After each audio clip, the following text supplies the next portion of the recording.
Прийшли окупанти до нас в Україну, форма новенька, воєнні машини, та трохи поплавився їх інвентар. Байрактар, Байрактар.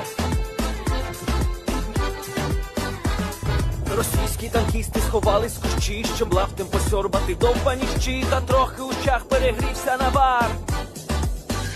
Байрактар, Байрактар. Приперли зі сходу до нас барани для восстановлення великої страни. Найкращий пастух баранячих отар. Байрактар, Байрактар. Їх доводи всяке озброєння, різне, потужні ракети, машини залізні, у нас на всі доводи є коментар. Байрактар, Байрактар. Вони захопити хотіли нас зразу, а ми зачаїли на орків образу з російських бандитів, робить примар. Байрактар, Байрактар. Російська поліція справи заводить, там вбивцю рашистів ніяк не знаходить, хто винен, що в нашому полі глухар. Байрактар, Байрактар. Веде пропаганду кремлівський урод, слова пропаганди ковтає народ, тепер нове слово знає цар. Байрактар. Байрактар. Байрактар. Байрактар. Байрактар.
Yes. The Leaf Street Army sends its regards.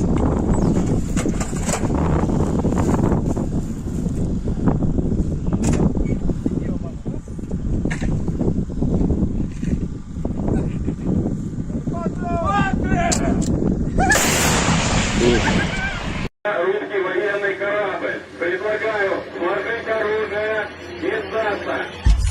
Русский военный корабль, иди нахуй.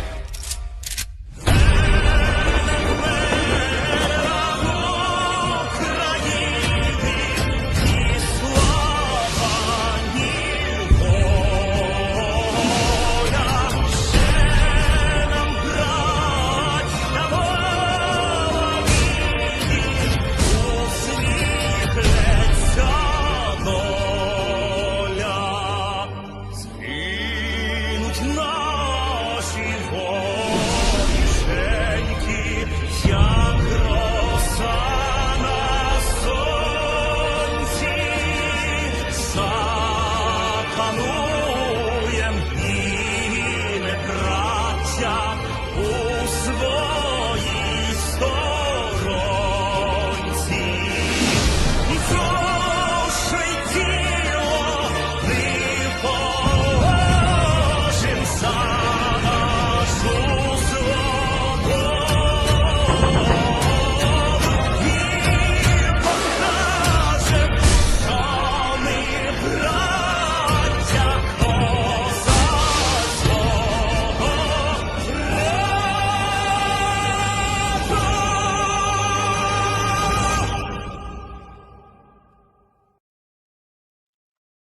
Hello everyone, I'm the Enforcer, and welcome back to day 699 of the news.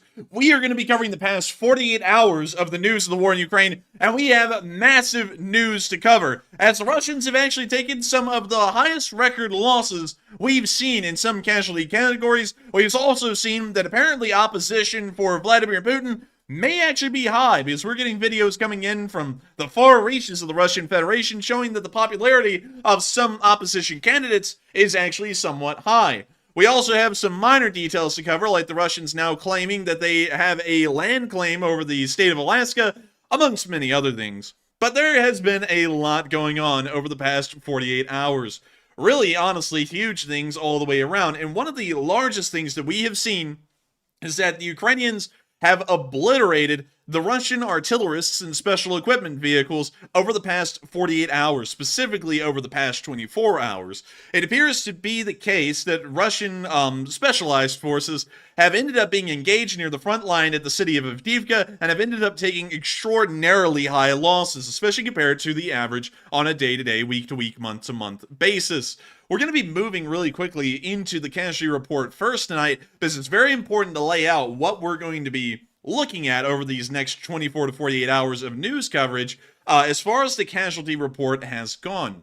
And so I'm going to be taking y'all right here to the Russian casualty report, and this is what the Ukrainians report the Russians have lost over 24 hours as of today.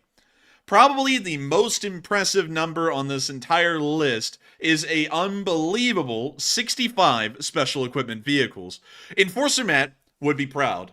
That is the highest number of special equipment vehicles that have ever been destroyed so far in the war in Ukraine. Not only that, 51 artillery pieces were destroyed, along with 960 Russian troops, 59 armored personnel carriers, 65 supply trucks, 22 tanks, and as another cruise missile. Sadly, not a large amount of cruise missiles were intercepted over the past 24 hours, but we'll get to why that's sad a little bit later on in the stream. Speaking of major losses, it appears that the port attack on Ust-Luga has started to rock the Russian mindset that not even their second largest city, hundreds of miles away from Ukraine and considered until a few days ago to be completely out of reach of any kind of Ukrainian attack, is now having to consider themselves to be a part of that front line. St. Petersburg is the second largest city within the Russian Federation, with nearly 2.3 to 2.5 million people living within its city limits. On top of that, it is also one of the most strategically important cities in the Russian Federation, with the Baltic Fleet being based out of the port of Kronstadt, right outside the city, and not only that, a major amount of industry being focused within the city of St. Petersburg. The attack on Ust-Luga is starting to highlight the weakness of the city and the fact that the Russians are not able to protect their strategic assets that are this far north in the country. The Russians have been desperately trying to make some kind of an attempt, or a more so saving grace, of what the current defensive situation looks like in this area, as they're now moving in somewhat older S-300 surface-to-air missile systems to try and defend the airspace from incoming Ukrainian attacks. We have a feeling that this most likely is not going to be all too successful. We have seen that historically, Russian air defenses are very lackluster in their performance, even if they are incredibly dense in a single location, such as the Moscow Air Defense Ring, or, for example, the Southern Caucasus Mountain Range Air Defense Sector, which has also been proven historically to be quite weak, while having a very large number of air defense systems within it. We can see them here trying to move the S-300 off to the side of the road. Excuse me.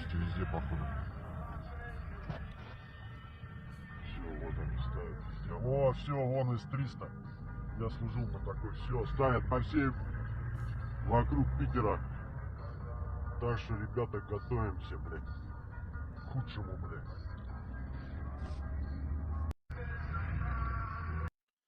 And with that, that is the end of the clip right there, but showing them trying to set up an S-300 air defense system on the side of the road. Of course, the S-300 air defense battery is somewhat similar to that of a Patriot battery. This is really just one of the launcher vehicles. There are many other support vehicles in an S-300 battery, but nevertheless a very odd place to put a launcher directly alongside a road.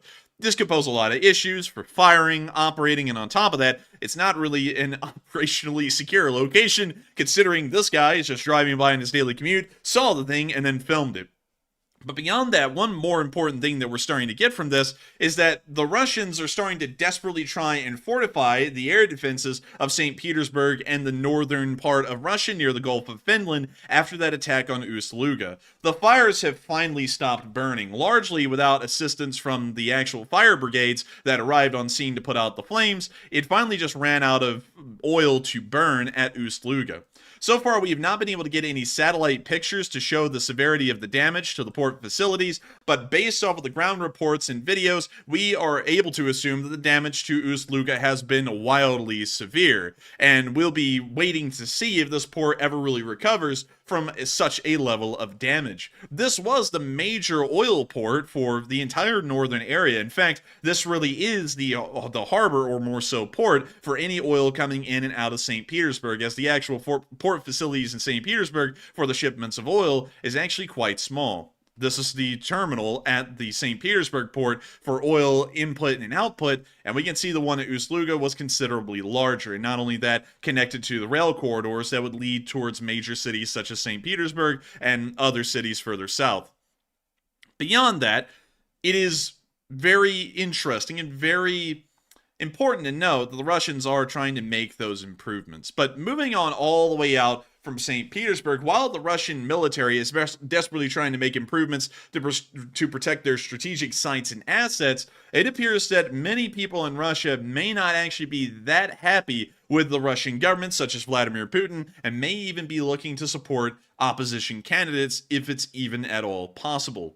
Of course, we know that for the past 20 years, President Putin and his sidekick, Medvedev, have been able to pretty much completely control the Russian government. While the Russian government technically has a 2-term limit, it does not have a 2-term limit for life. It is just 2 consecutive terms, meaning that President Putin will serve 2 terms as president, and once those 2 consecutive terms are served, he then switches to be the vice president of Russia. The prime minister of Russia, and then Medvedev takes the mantle as the president of the Russian Federation for 1 term. Then they switch back, and the next election after that, Putin once again runs for president, with Medvedev being the prime minister, and he is once again able to have himself voted in and then serve another 2 consecutive terms.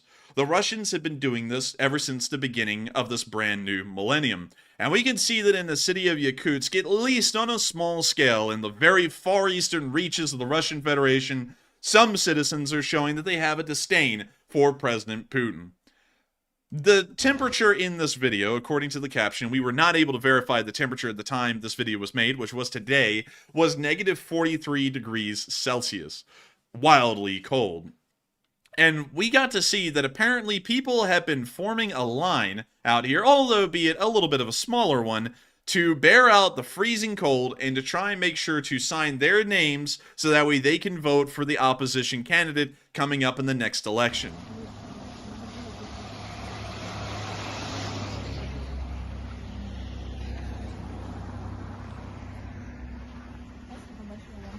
За гражданскую позицию.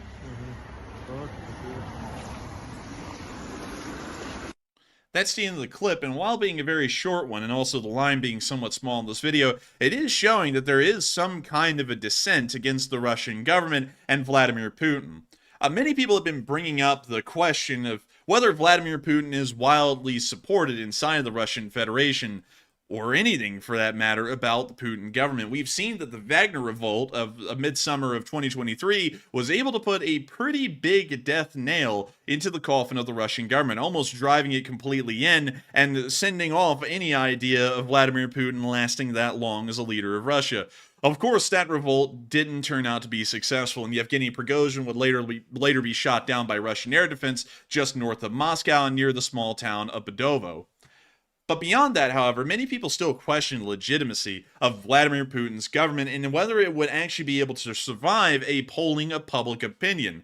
Of course, based off the polling that we're able to get, and going off of it being trustworthy at all, which we really don't know, we would have to assume that he is largely popular, at least for now. We'll be waiting to see if any additional or contradicting information or sources come out here in the future saying whether he really is supported or not.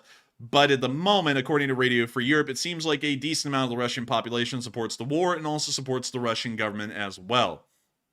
But moving on from the city of Moscow and all the way over into Germany really quickly, we did hear some pretty small but very good and promising news saying that the Russians, are apparently going to be quivering in fear of a brand new kind of a helicopter that's going to be sent by the Germans. It's already been sent by the British before, and the Germans are going to be sending 6 of these helicopters to go and help out inside of Ukraine. These are largely considered search and rescue helicopters and are very rarely, if ever, used in any kind of a combat role. These are the Sea Kings, and all I have to show y'all, there was an official announcement by the German government a little bit earlier. I think it was about a day ago at this point. But here's a little picture of what a Bundeswehr Sea King would look like. They're the exact same model of Westland Sea King that was used by the Royal Air Force and then handed over to the Ukrainians. And I think they handed over about 4 of these Sea Kings to the Ukrainians.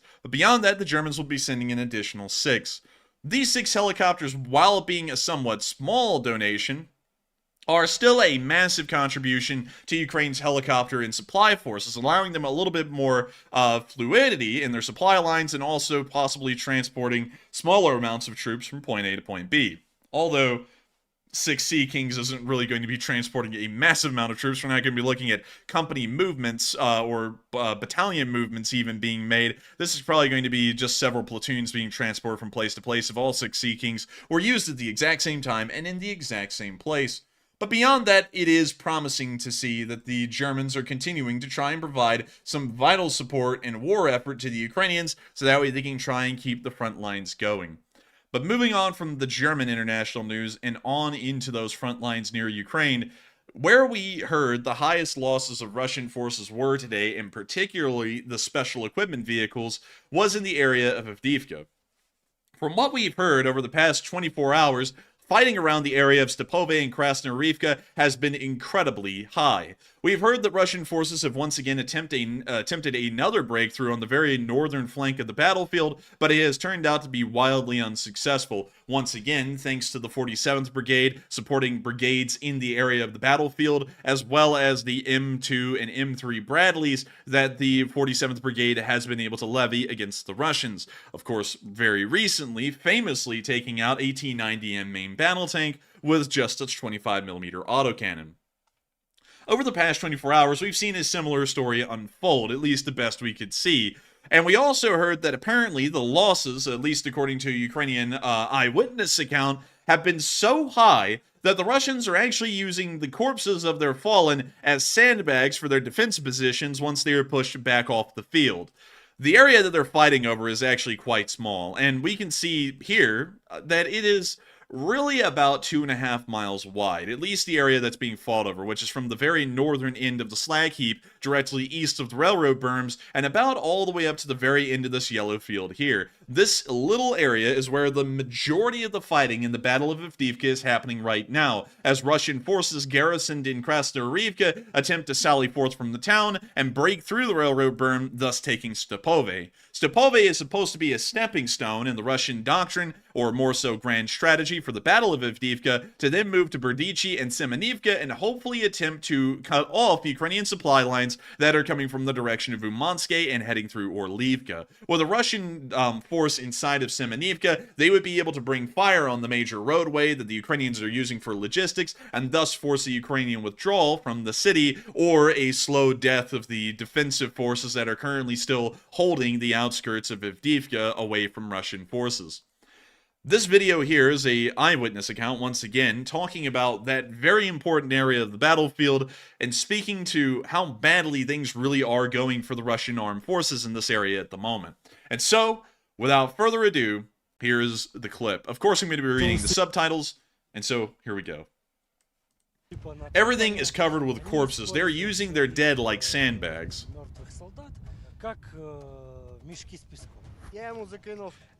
I threw a gift into this hatch, often with no guns, no helmets, armor with just a shovel. Yevhen and Maxim belong to the Bolsha Sprava unit of the 47th Brigade. They work with the drones, so they know a lot about what's happening on the battlefield. Strong wind. Максим розвідник шукає цілі. Maxim is the scout looking for targets. Yevhen is operating FPV drones. He attacks. Розповідає, як нещодавно знищив How talks how just recently he destroyed a Russian tank. I threw a gift into his hatch and he died within 20 minutes. І він за 20 хвилин десь сконав. Бахнув, відлетів бубін, красиво. Flew into the turret beautifully. Russians set up an observation point in a damaged tank. каже пілот. Наші Our хлопці scouts noticed heat побачили, trails beneath the tank indicating something was inside of it. Хтось є, туди хтось ходить. Ми його So we hit it. Українські військові розповідають, що Ukrainian servicemen say the Russians have a lot of vehicles here. своєї техніки, тому зараз So they're trying to not use them now. У нас нема тут руху. We have no vehicles here. They used to come, got decimated, literally in columns. All of Stepove village has vehicles scattered across it. Але її там били всі. Yet, Russian infantry still tries to advance. They use unconventional tactics, sending so-called diggers forward, Значит, что они делают? Они их, often with no зачастую guns, без no helmet, автоматов, armor, без, with just a shovel. касок, без бронежилетов, просто вот в лопата в руках и отправляют. They send them in small вперед, groups into the tree вперед, lines. вперед в лесопосадку. Завдання таких копачів Their task is to run to Ukrainian positions and hide. солдатів і сховатися. То есть они просто бегут. They just бегут, keep бегут, running бегут, senselessly, trying to hide пытаются somewhere. прятаться. Мы их кроем артой, мы We их shell them with artilleries, пушками, mortars, минометами. FPVs. 2-3 человека добегает. 2 to 3 people run them and start digging for 1, 2, 3 days. Если мы их FPV-шками оттуда не выбили, то они... They dig for a few days unless we knock them out with the FPV drones. Then main forces arrive, groups of about 15 people. 15 человек. Завдання цієї групи вже йти на Their task now is to штурм assault Ukrainian positions. Maxim and Yevhen's task is to stop both them and the diggers. заходу ані копачів, ані штурмовиків. Тобто це боротьба It's a fight against moles. Find the dugouts where they hide, багато особового складу, куди вони втягли, where they dragged weapons, and then neutralize it. знешкодити його. Максим запевняє, що доводиться... Maxim adds he has to see horrible images where Russians find covering bodies of their comrades. And also, by the way, we can show this because it is blurred out, so you can't really see anything. But the blurred out areas are exactly the kind of sandbag fortifications that are being talked about. This isn't something of raw fiction being made up for propaganda purposes to make the Russian military sound soulless. This is something that we can actually confirm here the Russians really are doing. And when you put that into context, it is showing how grim of a battlefield this area has become in between Stepove and Krasnoarivka, that the Russians find it suitable, and in fact preferable, to use the remnants of the slain as defensive fortifications. Pretty wild to think about when you really look at that for what it is. This is, you know, not to try and draw real life into fiction, because real life is more horrific than any fiction, but this is a lot like something you would hear about in the Warhammer 40k world to make it sound grim. But this is a reality that we're looking at right here. товаришів по службі. Когда снега не было, When there was no snow, everything was covered with bodies. We often notice they use their dead soldiers as sandbags. Они используют своих мертвых солдат как мешки с песком. То есть They put them up like breastworks so we can't fly in with FPVs FPV-шками залетать, свои вот эти in their норы, hole in dugouts. блиндажи. Картина была такая, что вот ты... I was flying and saw a head popping out from a head of corpses like meerkats. Вылазит такая голова, как сурки, как сурок. Вылез, He looks around, pulls up a corpse to hide himself better, and hides back. труп, чтобы лучше себя закрыть, чтобы меньше было видно. И спрятался назад. Повертаючись на базу, Євген ділиться своєю думкою. Upon returning to the base, Yevhen shares his thoughts about opinions of a failed Russian offensive. He says Russians wanted to take Avdiivka. They failed, but they're not stopping. Я не можу сказати, що I can't say it failed or not. There's loads of them. їх дуже багато. Вони лізуть. They're coming, they'll keep coming, and no one knows for how long. Скільки вони будуть часу лізти? Додає, що російські війська... He adds Russians are also using drones in mass, масово, величезними партіями, in huge batches supplied by Russia. Українські військові... Ukrainians used what's mostly brought in by volunteers. більшості волонтери. Ще запевняє, що... He assures that the Ukrainian army needs replenishments. But our video clip ends here, and I gotta give a huge credit to Radio Svoboda, which is Radio Free Europe, and it's interesting to see what the frontline situation is looking like, that we don't really get to see that much, at least for what I can show on air. It is brutal. And by the way, just to give you all a little bit of context there, in that clip, the Ukrainian soldier talks about how before the winter and before the snow fell, there was just mounds of bodies inside of the fields. That's something that I have seen personally, although once again, due to YouTube's rules, I was never able to show it on air. A lot of these fields, particularly these two here, that appear to possibly be wheat fields or even flax fields, maybe. These two fields are the ones that are particularly filled with the most corpses. The Russians have lost literal thousands dead within just those two fields alone, and most of them are never recovered off of the field because it's still an active and dangerous area, and on top of that, the Russians naturally rarely ever put in any efforts to recover wounded or killed, especially killed.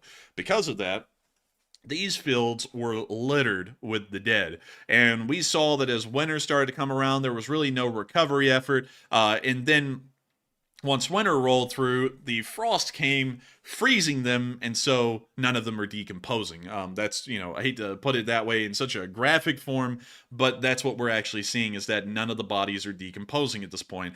If someone dies out there, they just freeze in place, and they're going to stay there until the winter. So once the springtime comes around and we see the normal thaw that always happens around this time of year in Ukraine, we're expecting that the amount of stench and rot and also diseases coming from these two fields in between Stepove and Krasnoarivka are probably going to become absolutely horrid and unbelievable. To be quite honest, it's probably going to make this battlefield inhospitable just from the straight toxicity of the decay that will be going on here. But that's a little bit of what we saw, at least over the past few hours. But we also saw that the Ukrainians were pulling out a decent amount of very high-end resources from the 47th Brigade to try and stop these Russian offensives coming from Krasnoarivka, particularly the use of M2 Bradleys. We got to see that 2 Bradleys ended up being damaged today from the fighting because they had been used so heavily. The Russians were naturally able to try and pop off some shots onto these Bradleys with both artillery fire and other kinds of weaponry, leading to the damage of these Bradleys, but they're not entirely knocked out. Either the damage is superficial or they can be repaired and then sent back up to the front. We can see here this Ukrainian soldier moving around the outside of his M2 Bradley. We can see that it has the Brat armor add-ons. We see him coming up to the front of the Bradley.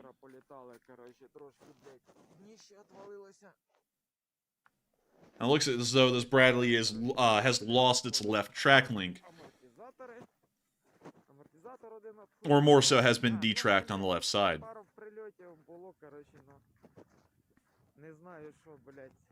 You see him continuing to walk around, showing Bradley.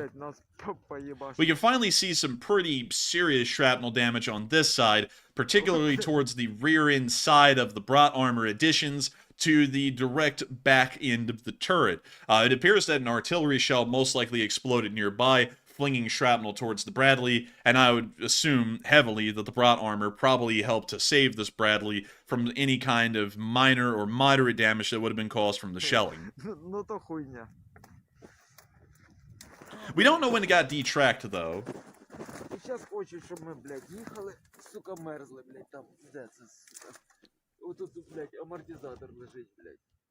We can see him trying to show a little bit of the suspension. We can see that some of the suspension also has shrapnel holes inside of it as well. And that's the end of the clip right there. But thank you, everyone, for pointing out that bot. We're now going to be moving on into our next little bit of news. A little bit further up, once again showing another Bradley with artillery damage.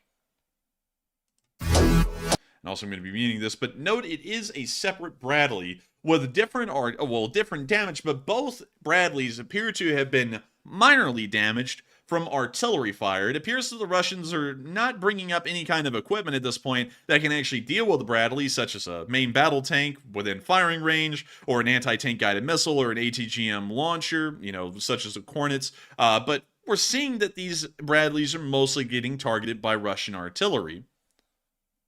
We can see here, once again, more shrapnel damage to a separate Bradley across more of the Brat armor. It appears to be a pretty decent peppering across its entire length. And we can also see some paint chipped off of the rolled homogeneous armor that the turret of the Bradley is made of. that ends that video clip there, but we can see that these Bradleys are certainly getting some battle scars as they are continuing to defend against the Russian attacks that are being thrown at Stepove from the Krasnoyarivka direction. Meanwhile, down in the southern area of Avdiivka towards Kamyanka, we saw a Russian show off a obliterated BMD-4. BMD-4s cost around $1 million a piece, with a 100mm main gun and a 30mm autocannon as its coaxial. It is very similar, if not identical in firepower, to a BMP-3, but this is supposed to be the airborne equivalent of the BMP-3. It's a little odd because we're starting to note that the BMD series APCs, which were made largely exclusively for the VDV during the times of the Soviet Union and still almost primarily used by the VDV in the times of the Russian Federation from 1991 to the present day, we're starting to note a lot of BMDs are no longer being used by the VDV or airborne units. They're starting to get used by regular motorized rifle regiments and normal battalion tactical groups out on the field, possibly suggesting that there's now a shortage of BMPs, and they're now using the stored or stocked up BMDs, specifically for VDV use, and they're now giving these over to the regular army units, so that way they can fill up the losses and replenish from their, of course, attrited BMPs. But we can see here the Russian walking past the BMD, and we can kind of tell that this thing is not going to be passing the insurance appraisal. We can also see what appears to probably be a BMD-2 hull over here that has also been destroyed. Oddly enough, 2 BMDs. And this is certainly a BMD-2 right here, because the BMD-4 is a great deal chunkier, but still, I gotta say, it looks like that one was also a complete loss.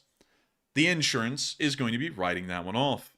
But beyond that, and also thank you everyone for pointing out that bot. Let me go see if I can find him.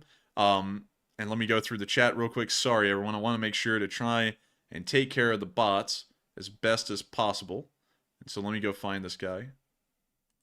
There we go. And thank you so much, Heather Fitzgibbon, for pointing that out. Hope you all enjoyed the bots getting banned. But moving on from that, let me show you all the difference between a BMD-4 and a BMD-2, because it's actually a little bit of a sizable difference and something that when you look at it, you're like, huh, yeah, that's a pretty big improvement. So to start off with the oldest and then go to the newest, this is what a BMD-2 looks like. This is actually a Ukrainian BMD-2.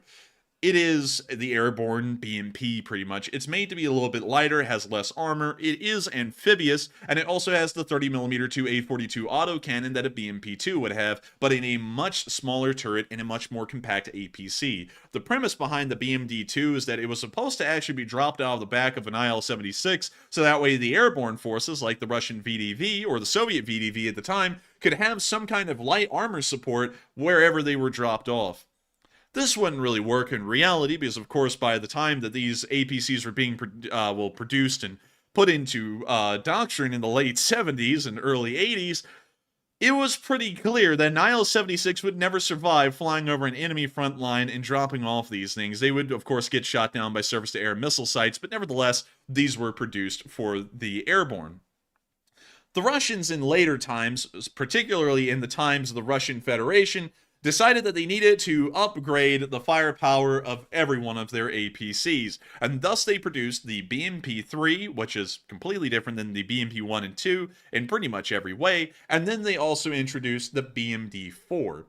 So remember, this is what a BMD-2 looks like, and then this is a BMD-4. A lot larger, honestly taking a decent amount of inspiration from the BMP-3 with some minor differences. Of course, the armament is practically identical with the same 100mm, I believe it is a smoothbore gun, along with a 30mm rifled gun, and I forgot the exact designation of that. It's not a 2A42, it's like a 2A37 or something along those lines.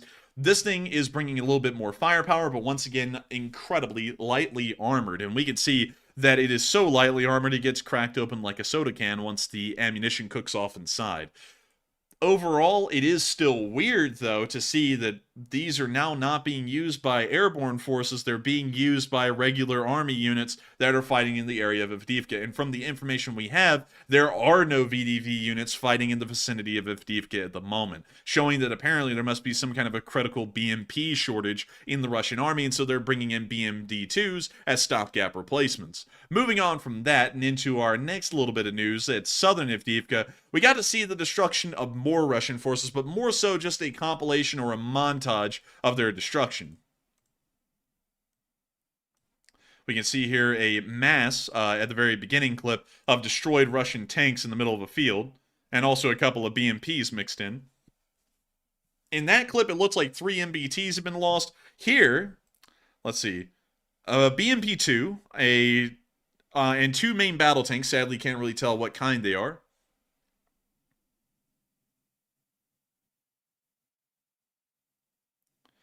We can see a BMPT Terminator. At least that's what they're calling it. It does not, I'm going to have to be quite honest with y'all, I don't really think that is a BMPT Terminator yet because the silhouette looks a little odd. But as this drone gets in close, maybe we'll get a better look. That is certainly not a BMPT Terminator. That is some kind of a BMP, I would say. But it blew up like a nuke. So, let's see here. Thank you so much for pointing out that bot. I'll be making sure to get him.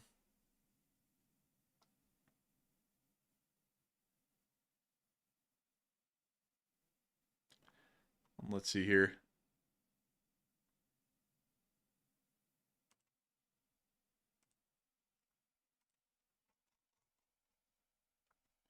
And we can see our next FPV drone coming in the clip. Hitting the rear of an MBT.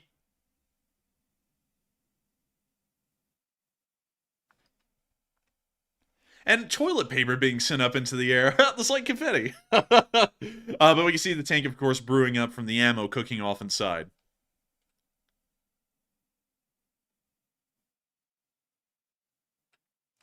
Now we can see a couple of Russians in a small defensive trench somewhere near the area of Avdiivka, from what we're understanding, and the drone is dropping an FPV bomblet right onto a Russian. Very successful.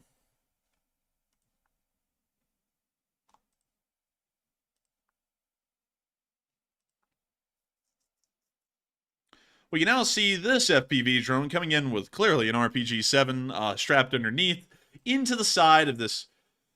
Into the side of this. What is this? It is either a T-72B3 or a T-80 BVM. I cannot tell, but bam, it was taken out. That's just in an RPG-7 to the direct side. Probably will take it out.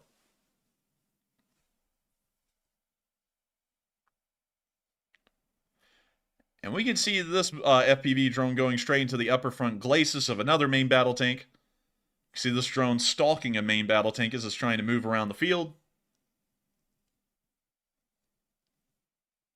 And Vince, I like that joke. He said, that's not toilet paper, it's the Muscovite battle plans. Easily mistaken. And at this point, it has to be, because you would literally have to, like, smear some crap onto a piece of toilet paper to get the kind of strategic planning that the Russians have at this point. It is pretty bad off. We can see here a pretty decent little clip of what appears to be an entire Russian attack column eating crap and dying in the middle of one of the fields south of Avdiivka. And then our video ends, but in glorious fashion, showing the very high amount of losses that the Russians took. Also, by the way, it appears that the caption says a BMP-3 Terminator, and really quickly, not to get too much into terminology, but a Terminator and a BMP-3 are two entirely different vehicles. A BMP-T Terminator looks... One second, BMP-T Terminator. A BMP-T Terminator looks something along the lines of this. Very, very different looking and very recognizable as its own separate vehicle beyond the BMP-3.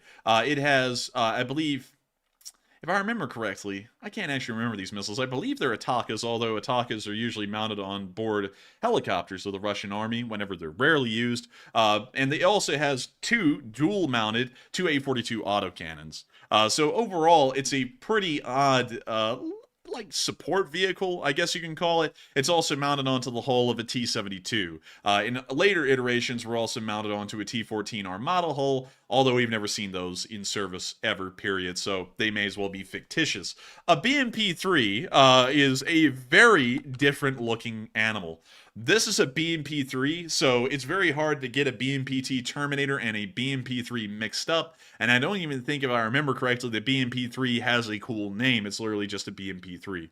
So, just wanted to put that out there so that way no one was confused. It was not a Terminator, it was just a BMP-3. But moving on from that, And out of the clips that we have for Avdiivka, it appears that once again the Ukrainians were able to hold the line fairly well against the Russian forces. Over the past 48 hours, now that hopefully we'll have a Frontline update here, because the Frontline updates are always put in pretty much 20 minutes after I start streaming. That's why you'll never see the map at the beginning of the stream. Over the past 48 hours, it appears that Russian forces have made no movements at all. It appears that Deep State UA is once again fluctuating the amount of control over no man's land in between the Ukrainians and the Russians. But once again, the Russians have failed to move forward. The losses are incredibly high today, especially in categories like the special equipment vehicles, the supply trucks, the main battle tanks, and also the infantry, almost reaching 1,000 Russian soldiers lost in about a single day. Is bringing forward the question, once again, with this amount of dead, just in one day and in 24 hours, although all 960 Russian forces weren't lost, of course, in 24 hours, the losses are still quite high. And it's been bringing forward the question to everyone, how severe is this really going to be to the Russian army? 960 losses in a day, and of course hundreds of those losses probably being taken in Avdiivka, as it is the most active area of the battlefield. Many people are saying that this may have a massive impact over multiple weeks. It may take a while for the Russians to ever reorganize. Some others are saying that the Russians are mindless as far as strategy goes, and they're not really going to be putting on any real efforts to slow down their offensives, even due to a loss of coordination and effort, or more so coordination and planning on the Russian side. Many people have many different opinions about what the Battle of Avdiivka is looking like today and what this is going to mean for the Russian army going forward. And so, I posed the question to y'all pretty much at the very beginning of the stream, will these high losses help slow Russian offensives? And a lot of y'all had very different opinions.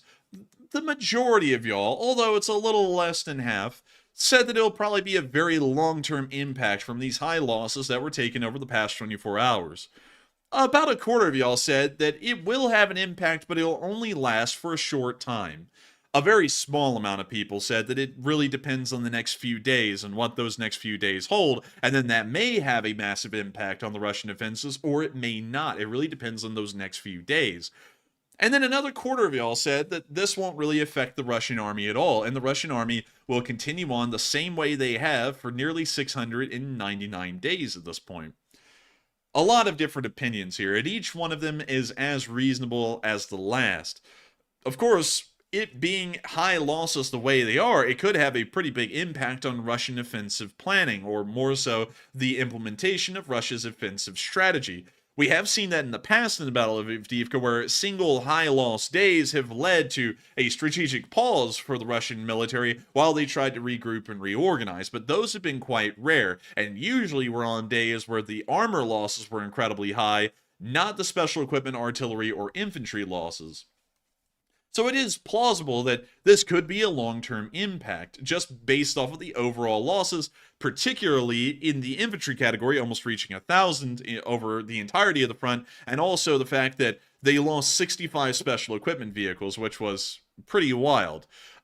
Of course, it could last a short while, and that's probably, in my honest opinion, the more likely of all options.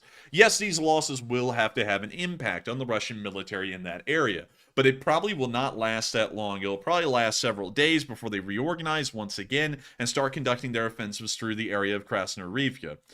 The Russians are very adamant on trying to take Avdiivka, although, once again, its position on the battlefield is not providing a major strategic advantage. Avdiivka is actually outside of the major highway that heads towards the direction of Konstantinivka, which is the rearward flank, or more so the rear guard, of the Bakhmut battlefield.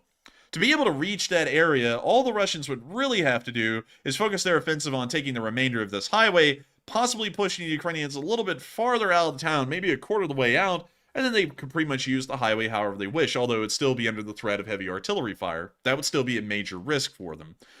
But beyond that, it would be entirely possible to just push northwards, and considering that this entire area doesn't have major settlements on it, and it is countryside, this would more so be conducive to the Russian armored doctrines that they're still using from Soviet times, and would probably lead to more promising results. But we're not seeing that. So we know that the Russians will continue to be dedicated to the Avdiivka offensive, so I assume that they'll probably only be affected by this for a few days, and then they'll start to conduct their offensives on the flanks of Avdiivka again. Of course, some people said it will depend on the next few days. Honestly, a pretty middle ground answer, not a bad one. And then some people said it will not affect the Russian army at all. And to be honest, I believe that is the second most likely option. While losses are incredibly high today for the Russians, according to Ukrainian reports, we've never really seen the losses get that high. And I would have to be quite honest that I don't think either it will affect them long or affect them at all. We see that the Russians are perfectly fine with throwing entire battalion tactical groups into a meat grinder and watching them come out of the other side non-existent. So it's not out of the question to say that we're never going to see a change from the heavy losses that occurred today, and things will largely remain the same and just keep going.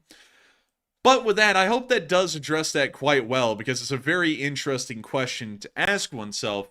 What are the Russians really going to be doing over these next few days due to these high losses? And to be quite honest with y'all, I think it's going to be a minimal impact, only lasting several days, or have really no impact. Although the Ukrainians should be applauded for their incredible defensive efforts in the area and making sure to stop a Russian advance outright for another 48 hours. Moving on from the Avdiivka battlefield and on towards the location unknowns, there have been some very interesting ones over the past 24 hours. And moving into our first clip, we got to see that apparently the Russians are trying to modify the already quote-unquote invincible T-90Ms that they have in service. And it appears they're actually getting more of these in service, showing that they're able to upgrade older T-90s into T-90Ms. We can see here that they put Contact 1 ERA across the entire roof, along with mesh covers, or chicken grate covers, over the cupolas. It's probably going to make getting out of the tank pretty damn difficult, but the Russians have never cared about that, because if the tank gets hit, it's already a Roman candle.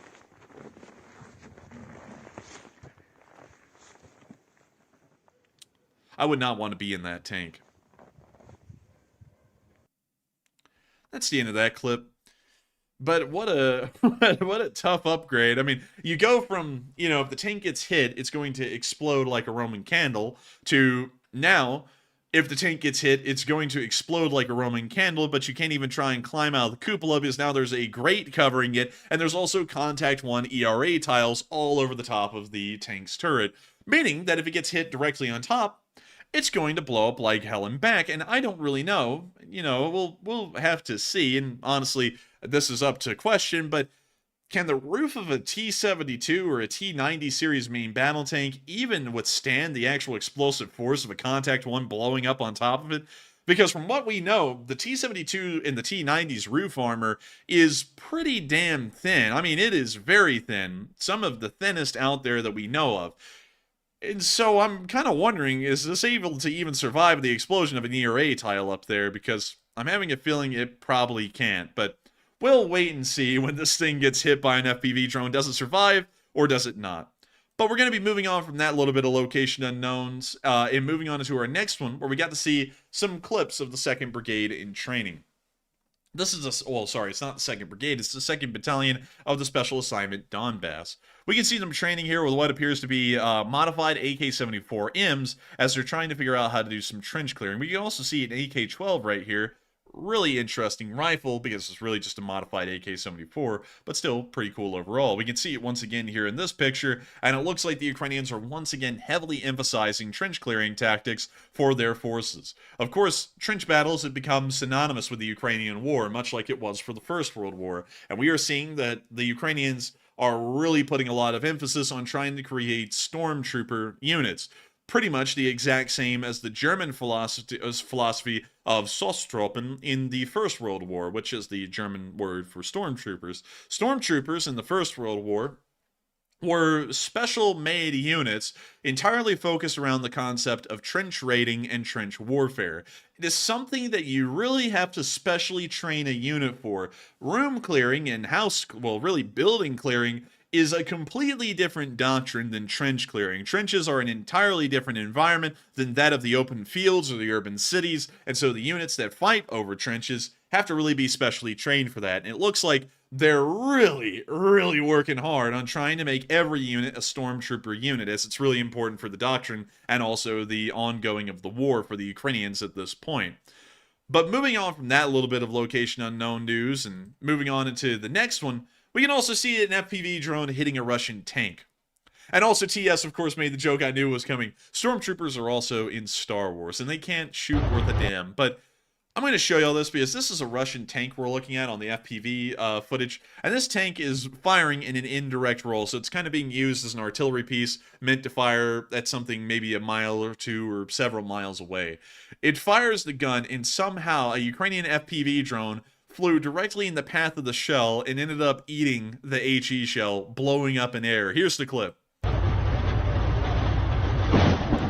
Right there, that giant black puff of smoke up there in front of the tank was the shell hitting a Ukrainian FPV drone and accidentally blowing it up. While it's a little sad that that FPV drone didn't get to finish its job and it literally got vaporized, it is nice to know that it did save possibly some Ukrainian forces downrange from having to hide from a Russian tank shell. It ate the thing midair, so one in a million kind of a clip, and really wild to see this kind of stuff. Very rare, actually. We've never seen that before in the war. But moving on from that into our next one, we also got to see a very cool clip of an FPV drone pilot having fun with a brand new invention. This is a mix of Japan and Ukraine, the best way to say it. They strapped a katana to the bottom of their FPV drone. I don't know what they're planning on doing with this, but it was pretty funny.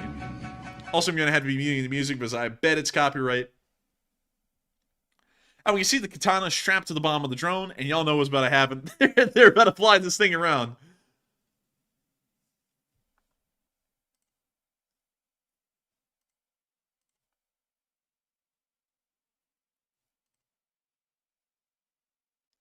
And we see the FPV drone flying around with a massive katana attached to the bottom of it. The people of Britain quiver in fear of this weapon of war. Beyond that, it is pretty funny to see a whole katana strapped to an FPV drone. Best of luck to them. Maybe they'll get someone with it. Maybe they won't. But it will be certainly fun to watch. I can guarantee. I will put money on that. But moving on from that, we've already covered the casualty report a lot earlier in the stream, talking about, of course, the massive casualties that the Russians took in Avdiivka. But there is a lot to cover beyond that. We have to talk about the attacks that have occurred on the city of Kharkiv and the missile attacks, really, that have occurred over the past 24 hours from the Russians that have been very brutal and have also led to the deaths of many civilians and also the wounding of many more. But before we move on into that somewhat grim news and also the news of what's been going on along the rest of the front lines in Ukraine, I want to make sure that we address a couple of questions from the live chat. And we're going to be moving on into our first one, which is from, and let me make sure we got this correct, and let me make sure that I double check this because I swear that that list is not completely accurate. So let me go over here and double check. And let's see here. There we go. And no, it is actually correct. Our first super chat of the night goes to Steve Watkins at work, who threw in a massive $50 super chat to the stream. And hey, thank you so much for the support and helping the channel to keep running. And Steve Watkins said something to keep you going. Hi, Matt. And oh, hello, Steve Watkins. Sadly, Matthew is not here still. Don't know how much longer that will last. You know, I don't really know. I'm not going to tell y'all it's going to be over in a few days, and I'm not going to tell you it's lasting for months because I really have no idea. But beyond that, thank you so much for putting in something to keep us going, Steve Watkins.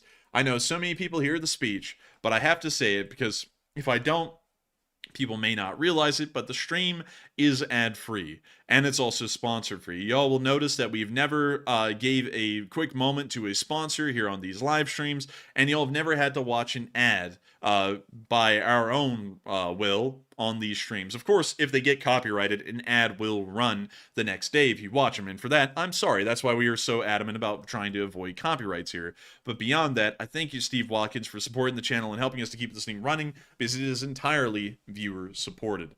It is a great deal to know that folks like you, Steve Watkins, enjoy the channel enough that you find it worthwhile to support, because if it wasn't for folks like y'all who went out of your way to support the channel, I wouldn't be able to make sure that this channel survived. So thank you. so much once again for helping this channel to keep on running, Steve Watkins, and I hope that does address that quite well.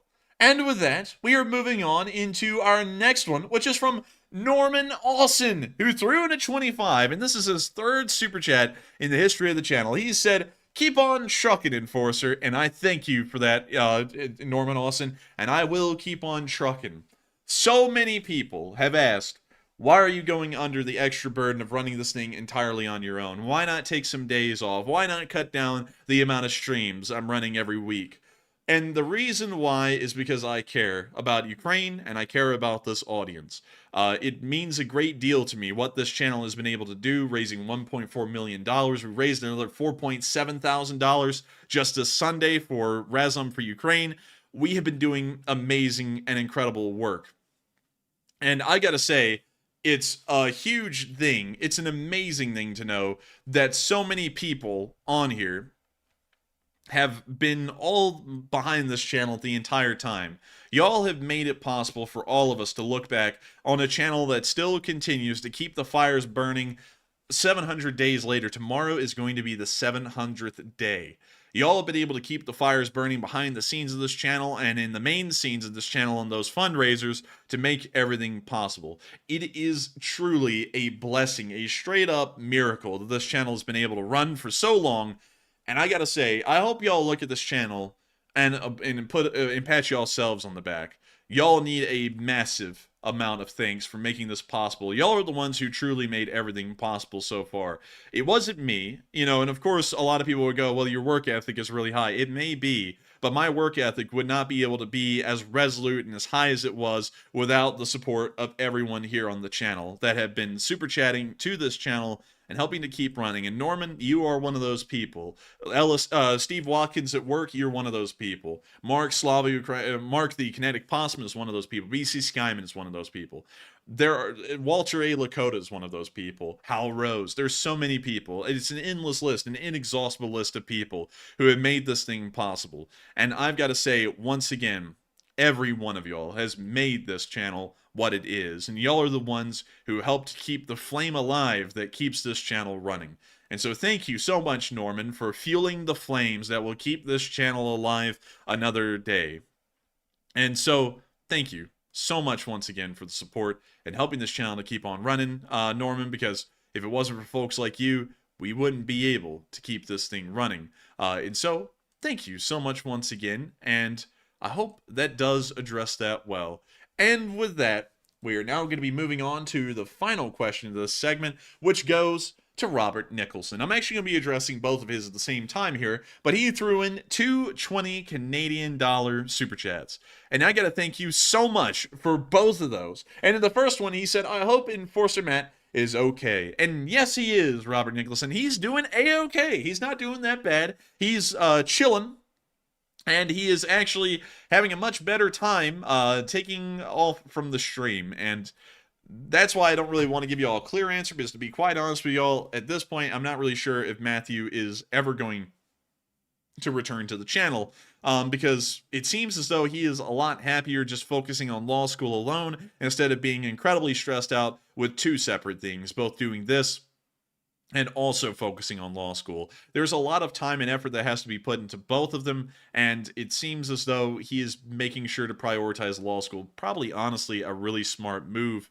And I would have to say it is really good to know that we had him as a co-host for so long, for pretty much 2 years, nearly. It's been incredible to know that, but of course, it is time for a change, really. I mean, it's probably, like, in all honesty with y'all, I don't want to, you know, say this is like a negative thing, but I don't think Matthew will be coming back, at least anytime in the near future. He may come back in May or June, because that's when law school's over, but I don't really know about any other time beyond that. But still, I do thank you so much for hoping that Enforcer Matt is okay, because he is doing amazing, and it seems like he will probably be doing much better than he was before, because he's got a lot less stress on his plate. And for him, I've got to say massive respect for picking the right choice for him.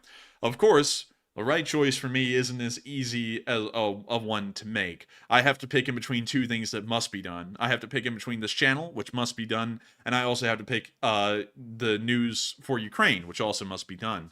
So I pretty much sit here in this chair every day for 6 days a week, 60 hours a week, and make sure to put this news out. It is something that I would not give up for the world. It means a lot to me, and while it is a somewhat overwhelming endeavor, it is something I always want to make sure that I'm able to keep running. I'm so honored to know that all of y'all are here with me again tonight, and I would not give that up for anything. And so with that, hope that does address the first one from Robert Nicholson. And the second one is Robert Nicholson saying, your amazing work ethic is impressive.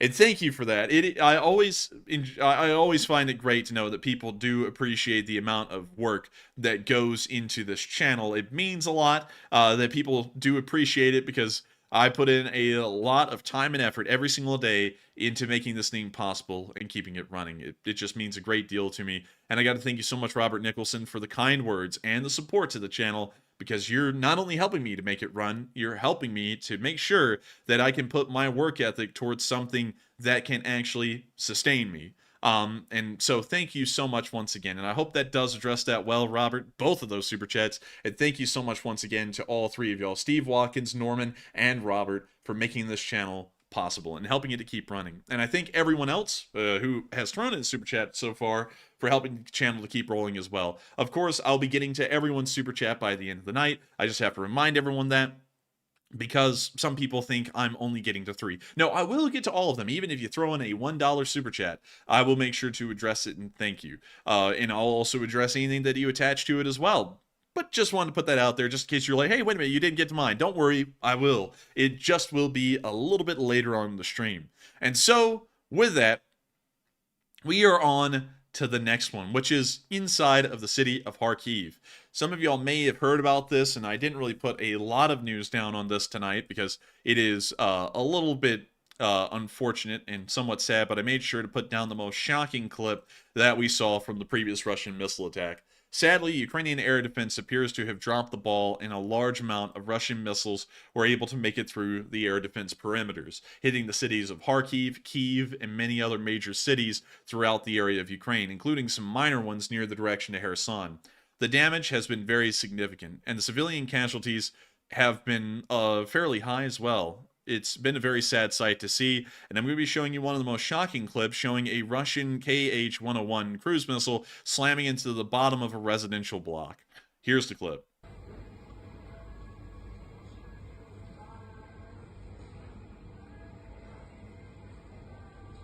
We see the missile impact right there.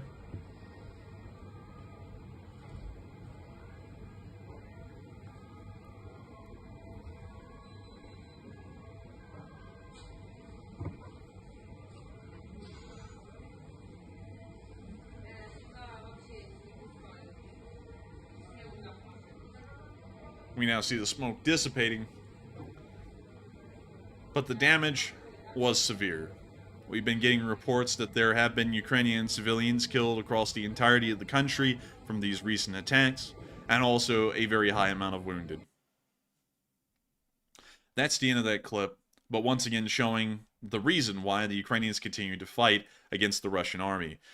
It's a very costly war, both on the human side for both the Ukrainians and the Russians, particularly the Russians, but also for the civilians as well.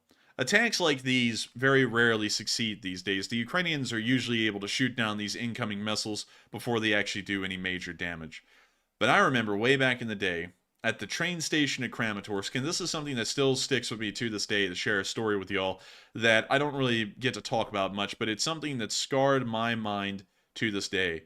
The train station at Kramatorsk right here was being used at the very beginning of the war by Ukrainian civilians in the area to hop on trains and head further west into the more so European side of Ukraine. Way back in the day, that was a big concern that the Russians were going to continue to push forward, and the Ukrainians, even as the war continued to drag on for months, appeared to me possibly not be able to hold back the Russian army. A missile from the Russians, it was an Iskander, well, not an Iskander actually, let me think, it was a Tochka-U missile, ended up slamming into the train station platform somewhere around right here. And the shrapnel ended up killing about 50 people, and the explosion did as well. And there is one picture that really sticks out to me from this attack that I still remember to this day, and actually sometimes I have nightmares about it, but it was a child who was sitting on a bench right here, and a large piece of shrapnel had come up and cleaved his head into two. The top of his head was completely gone. His brain was gone, and it was just a kid, or more so, what's left of a kid, just sitting there on that bench, missing half of his head. And that has always stuck with me a great deal throughout the war, and that's what that image is what I always think of whenever I see an attack happen in Ukraine that ends up being successful, from a Shahed drone or a cruise missile hitting a major city, because that kid was one of the things I've seen a lot. I've seen many gruesome things outside of the stream that I never get to show on air, but that one picture was the one that really scarred me beyond really being able to forget it quite easily. I always think about that kid, and how that was just one of the worst things I had ever imagined to see, and I still think it was one of the worst things that I ever seen, especially considering it was a kid. But beyond that, that's what these attacks are. When we see that missile slam into that residential building in Kharkiv, that scene could be repeating itself all over again, a second time. And whenever I think about that, that's also something that always makes sure to keep me fueled on covering this war, because it's important to keep people's support for Ukraine high. This isn't a magic war that only exists on green screens like some people in America would lead you to believe, and the Russians only attack whenever Western cameras are watching because it's all a false flag. That's not the case. There are real people dying out here. There are kids out here that have been killed. There are hundreds of thousands. I would say probably close to over 1 million adults who have been injured or killed because of this war. And it is something always important to remember, that we've got to make sure that things like this don't happen. And we've got to make sure that people continue to support Ukraine, not just for American strategic interests, but also to make sure to protect the innocent people of Ukraine from an illegal invasion such as this.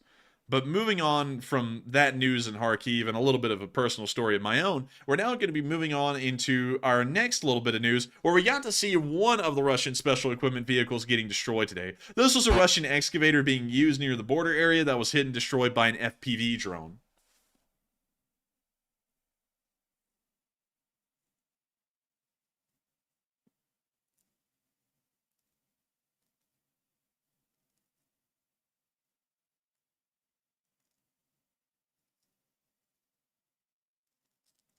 And we can see the Russian showing the damage appraisal of the excavator, and it appears to have been completely destroyed. We can see little pieces of it lying around, just here and there, just odds and ends, a little bit here, a little bit there. Looks like the engine compartment is completely burned out.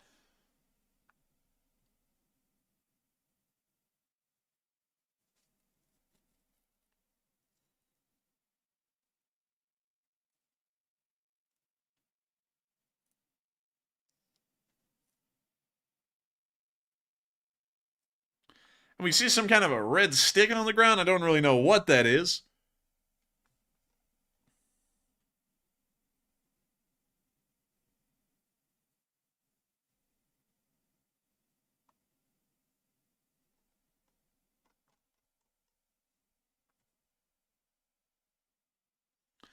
You see him showing the rest of the damaged excavator. He's giving the insurance appraiser a really good look at the damage. Armor All in the dash will fix it all.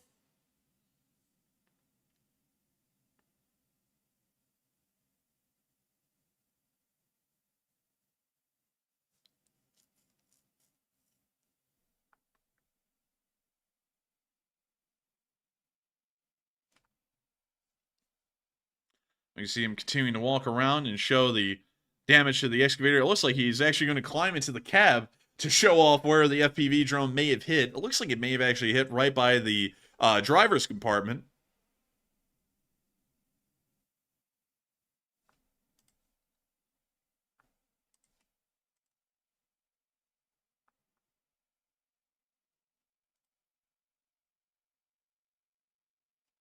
And that's the end of the clip, but showing another destroyed special equipment vehicle. And I gotta tell you, oh man, I'm telling you, I get no respect around here. I drove a Bombcat skid steer up to the front line. Oh man, they really gave me the cat. Oh man, I gotta tell you, oh man. But moving on from that, and also by the way, that was due to special request. But moving on from that into the northeastern area, we got to see Ukrainian T-84 doing donuts in the snow. I gotta say, I'm not a big fan of Soviet main battle tanks, but the T-84 Applaud gets a pass. It does look good enough to get a pass. So here's the clip. You see the Applaud doing a donut. It's really just a heavily modified T-80, but still a pretty cool tank. Love to see him, and I love the Ukrainian digital camo. It's a very good-looking camo pattern. But moving on from that, in way further down the front, and towards the area of Krasnoyarsk, we got to see the Russian forces getting hit by some SBU drones, and this was a fairly long clip actually. So here's the footage.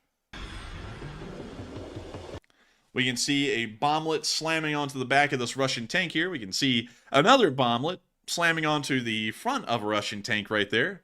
We can see another bomblet slamming into the middle of this APC. We can see another one slamming into another APC. We can see this FPV drone slamming into a Russian soldier. Squish. We can see the third-person view of that. We can then see them hitting a knocked-out tank to doubly destroy it.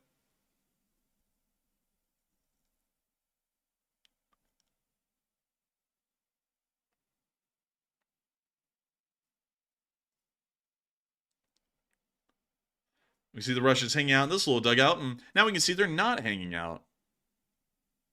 And Christian, good question. The T-84U Applaud is a Ukrainian tank, yes, and it was made in Ukraine, but the actual tank that exists under the T-84 Applaud modifications is a Soviet-era T-80 main battle tank. So technically Ukrainian, but really Soviet-era, a lot like other Russian equipment, a lot like the T-90M, or really the T-90 for that matter. They're really Soviet-era main battle tanks as well, just really, really upgraded. The T-90s are T-72, well, they use the hulls of T-72 main battle tanks, but they have a different turret mounted on top. But still, largely Soviet era. And we see them continuing to drop bomblets onto Russian vehicles, destroying them.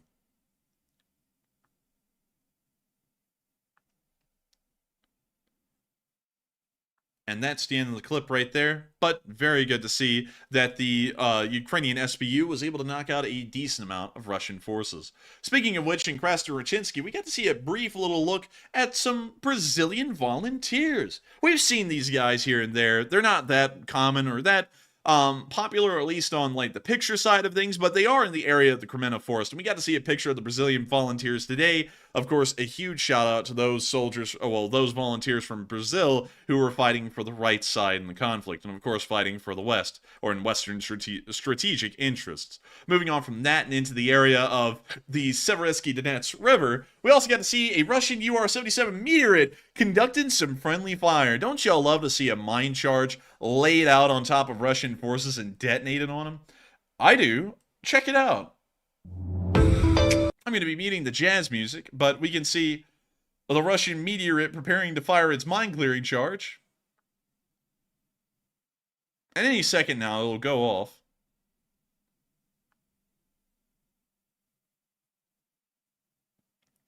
Oh. Oh my goodness. Well, what do you know? There goes the Russians. The Russians landed a meteorite charge on their own guys, didn't even realize it, and they blew up a small trench work down there. Overall, I love to see it. Will they do it again? Yes. Will more Russians die from incompetence? Yes. Beyond that, that's what happened in Cremena today. No frontline changes, just the Russians doing stupid stuff and obliterating their own forces. But moving on from that, and also, thank you for pointing that out, and I'll make sure to get that guy. So let me go get him. And there we go. And there he goes. Wonderful to see. And moving on from that, we are now going to be getting on into our next clips down in the Bakhmut region. Over the past 48 hours, from what we understand, not really a lot of frontline changes have happened in Bakhmut. And it appears that one has, it appears that Deep State UA is showing that the amount of no man's land has drastically increased near the area of Klishkivka, but we're not seeing a Russian advance. So with that, we're going to be moving on into our clips, pretty much showing that there hasn't been any major frontline changes, and we can see a T-72B3 going up against your common Ukrainian FPV drone. Who will win? The FPV drone or the tank? Well, the answer is drone. The tank went nuclear, and the Russians nearby got a little warm.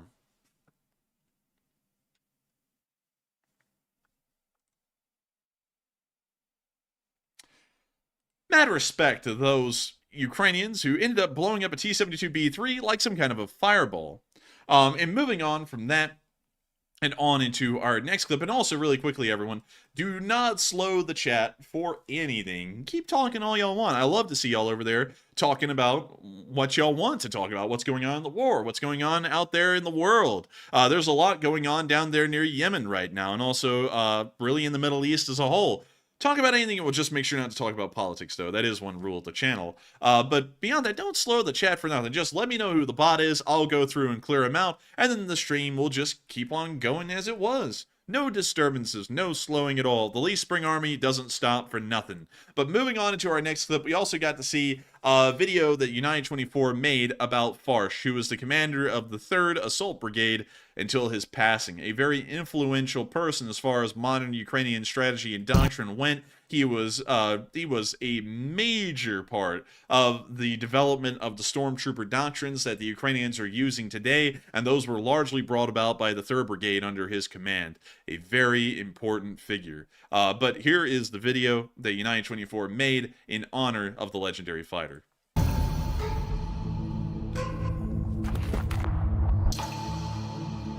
When it all began, I realized that I finally could give them hell. The first fight was a disappointment. I didn't neutralize any enemy. His Instagram profile description reads, "Better let them know I died than that I capitulated." The fighter of the 3rd Separate Assault Brigade, called Farsh, has earned the King of Assaults and God of War nicknames. And here is his history. When we moved on to the assault, fellas drove to the right, but I was a little bit peculiar. Therefore, I went slightly to the left, and I found myself in the middle of their position. We planned that I was supposed to come, and here they are. But turns out, they're here, and here, and here. Well, it was cool. Oleksandr Farsh is from Odessa. He went to fight immediately after the full-scale invasion had begun. When it all began, I realized that I finally could give Russians hell. All these years before that, I didn't go to fight, but they were driving me nuts. Because they kept saying that Ukrainians were misfits, and Odessa and Kherson are Russian cities. This was a chance to penalize them. His first battle was one of those that shaped the fate of Ukraine. The small village of Moshchun was the key to the capture of Kyiv in the first weeks of the big war. I've understood nothing much yet, but wanted to fight. I couldn't sleep for a few days until they let me fight. They said that there were Russians in the private sector hiding somewhere amidst houses. I thought, finally, Russian invaders. But there were wretches died, and those who survived ran away. I even couldn't enjoy my first fight. The first fight was a disappointment. I didn't neutralize any enemy. Not enough action. Farsh remembered, in those battles, there were very motley divisions who resisted elite Russian troops. For protection, I had only a helmet and fingers crossed for luck. I had an AK rifle on my back, RPG-7, and markets played back with 6 shots. We went to Moshchun on the yellow Bogdan bus. Bogdan is a popular Ukrainian brand of share taxi. However, even in such conditions, motivated Ukrainians managed to protect the capital. There were very cool Russian paratroopers. I saw a grown-ass man, heavily armed and well-trained. But perhaps it wasn't his day. You know, some folks, I didn't believe anyone in the chat when they were saying this is an old video, because I was like, nah, no way. This thing's fairly new. And then he said grown-ass man, and I was like, and it all came back to me. I was like, oh, yep, there it is. We have seen this video before. But in the short while that we got to watch here, about 2 minutes and 30 seconds of it, got to give a massive shout out and a lot of credit to Farsh. We have covered this a while ago. Farsh has been dead for a bit, but he was an amazing commander of the 3rd Brigade and was really a guy who did a lot to move forward the doctrine and the kind of strategies that the Ukrainians had brought onto the field. But moving on from that news in Bakhmut and past the Avdiivka battlefield, it's time for us to get towards Marinka, a quieter part of the front, but still an active one. We got to see that apparently the Russians are very low for equipment for the Russian units in this area, as they brought forward these really weird, I mean really weird, kind of vehicles. And I'll show them to y'all here real quick. These are T-80s with anti-submarine mine launchers mounted on top. I've never seen these things before, and I don't think we'll see them again. We see them firing right here. Sadly, there's no audio to the video, but I have never seen anything like this. It's like a modern-day Nebelwerfer.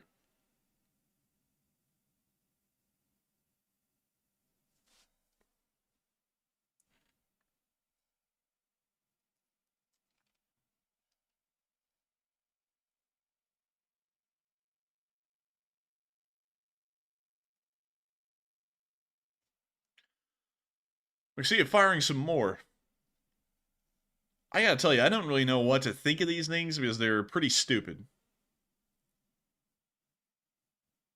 And you know, Angry Penguin, this really is like some Warhammer 40k stuff, isn't it? It looks a lot like one of those, I don't know what the world they're called. I don't really know what anything's called in Warhammer 40k, but it looks like something from like the Astra Militarum or something like that. These things are stupid. I don't know if they're effective.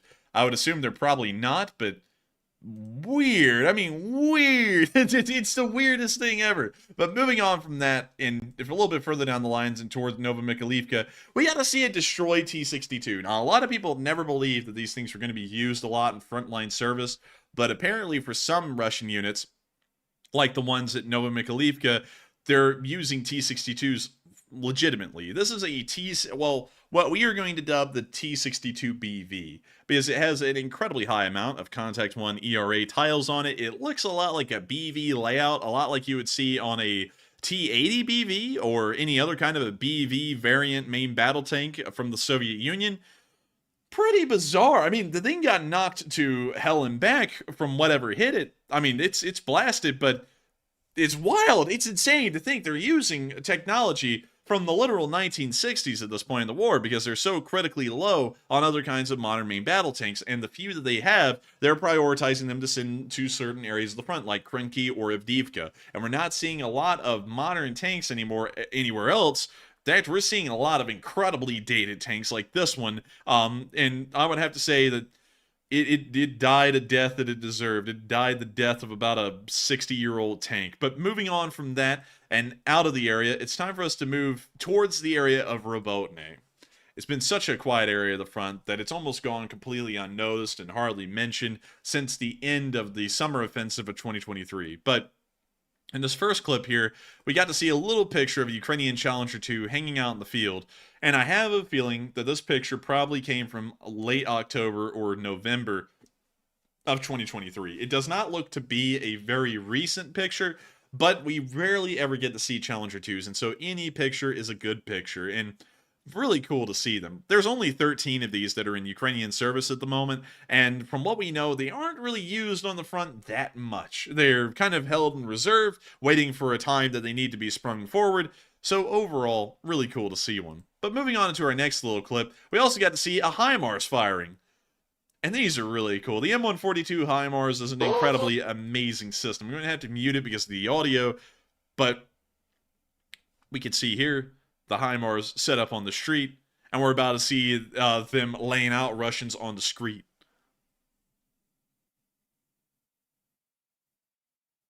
And Hoodoo Texas said cope cages are an admission of weak roof armor. They are, and what's unfortunate about that is that every single main battle tank has weak roof armor. Very few of them have some very heavy or very thick roof armor. In fact, I don't really think any modern main battle tank has thick roof armor. I think all of them are very thin in that regard.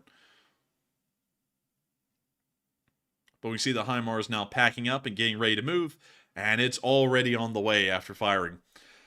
Still, these M142 HIMARS have been providing an amazing amount of support for Ukraine over the course of the past 2 years and have been devastating in their impact to how Russian logistics have operated.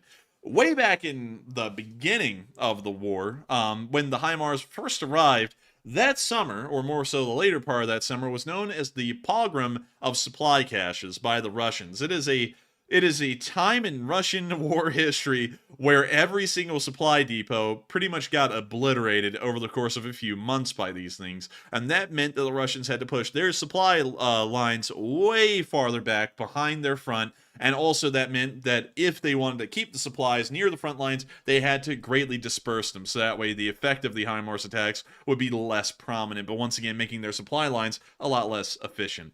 Still, the HIMARS wreaks fear and sows low morale amongst the Russian forces to this very day as it continues to obliterate those supply lines and ensure that the Russians lack any kind of tampons. But moving on from that and into our next clip, we also get to see a Russian ATGM get blown up in the area of the Zaporizhia region by the 128th Mountain Assault Brigade.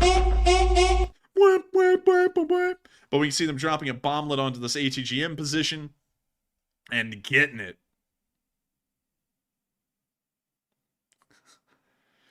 And Hartana said, I'm totally not sitting here painting my Astra Militarum. Well, you know, there's a lot of Ukrainians out there that like Warhammer 40k. You know, there's an entire 59th Brigade that has Warhammer symbology at this point. I mean, you know, you gotta give some credence and some respect to a game or a community that is so prevalent around the world that it ends up in war symbolism these days. I mean, pretty wild stuff when you think about it. And also, I gotta be honest with y'all, I'm a little bit into Warhammer 40k. Don't have any figures or anything like that. I just really find the lore interesting. But still, pretty cool stuff. Pretty cool little fictional world. And also, it's the most heavily played tabletop game in the world by far. I don't think anyone else gets any close, well, as close to Warhammer as they can. I mean, they're miles away, the nearest person is. But anyways, moving on from that, down into the area of Berislav, we once again got to see damage caused by the Russian attacks on civilian infrastructure. In Berislav, it was an apartment building. We do not have the exact casualty reports at the moment as to what this caused, but still very unfortunate to see these kinds of losses. But moving on from that and down into our next clip in the area of Krenki, we got to see some Russian forces on the very northern side of the village getting hit by some drones. And so, here's the clip. We see our Russians here wandering around the debris.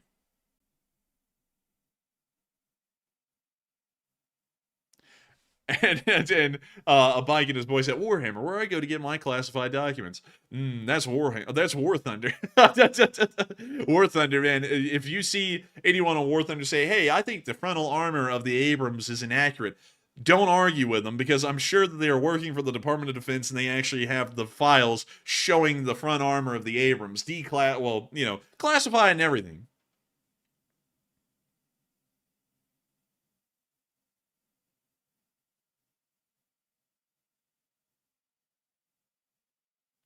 We see the FPV drone coming into their position and blowing away their dugout.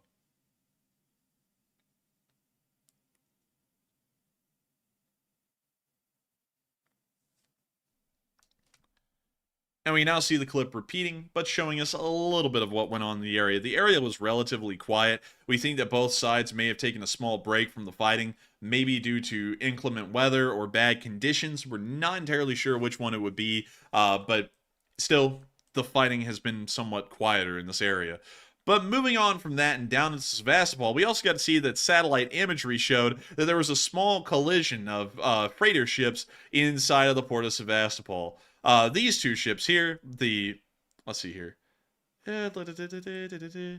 So yes, so this is one of the ships that collided. And according to what has been said here, because I wasn't really able to get a good understanding of this before the stream, but the Matros Shevchenko in dry dock at Sevastopol after colliding with Matros Pozinich in the Kerch Strait during a massive storm in December. And we can see the Matros Pozinich right here in this picture, and we can also see the Matros Shevchenko in dry dock. Let's see. And it looks like these two ships are possibly out of action as well, moored side by side, and it looks like this ship, the San Severus, which is from, I believe, Syria, is the only ship in the port that appeared to have been ready to move. But moving on from that, just interesting to note that some of the merchant marine-like vessels of the Russian Federation ended up being damaged in the storms in December. And moving on over to Odessa, we also got to see the 35th Separate Marine Brigade conducting some training and getting ready for whatever kind of action may come. We don't see the Ukrainians conducting a lot of raids on the Crimean Peninsula any longer, but we do see the Ukrainian Marines preparing to make such an attempt if they were ever ordered to do one in the future. Still, really nice to know that the Ukrainians are trying to train their units to the best they possibly can. And without further ado, it's time for us to move to Kyiv and cover the speech from President Volodymyr Zelensky here on day 699 of the war. We are 1 day away from day 700. And I hope y'all all join me here tomorrow for that day 700 of the war. We have celebrated every 100 days passing, because every other 100 days passing is another 100 days Ukraine has been able to do the impossible and defend their nation against unbelievable odds, overwhelming numbers, and a country that is hell-bent on destroying them. 700 days is absolutely insane to think about, because in less than about 30 days after that, it's going to be the second anniversary of the war. It's going to be 2 years now since those first Russian paratroopers flew over the Sea of Kyiv and landed at the Hostomel airport, pretty much signaling the very first major battle of the war and changing the fate of the world pretty much in that area for years to come. It is crazy and insane to think that it is so close to 2 years, and it's literally just tomorrow that will be day 700. But I'm not going to hold y'all up too long on sentimentals about how long this war has been going on and how long I've been doing this. Here is the address from the President of Ukraine.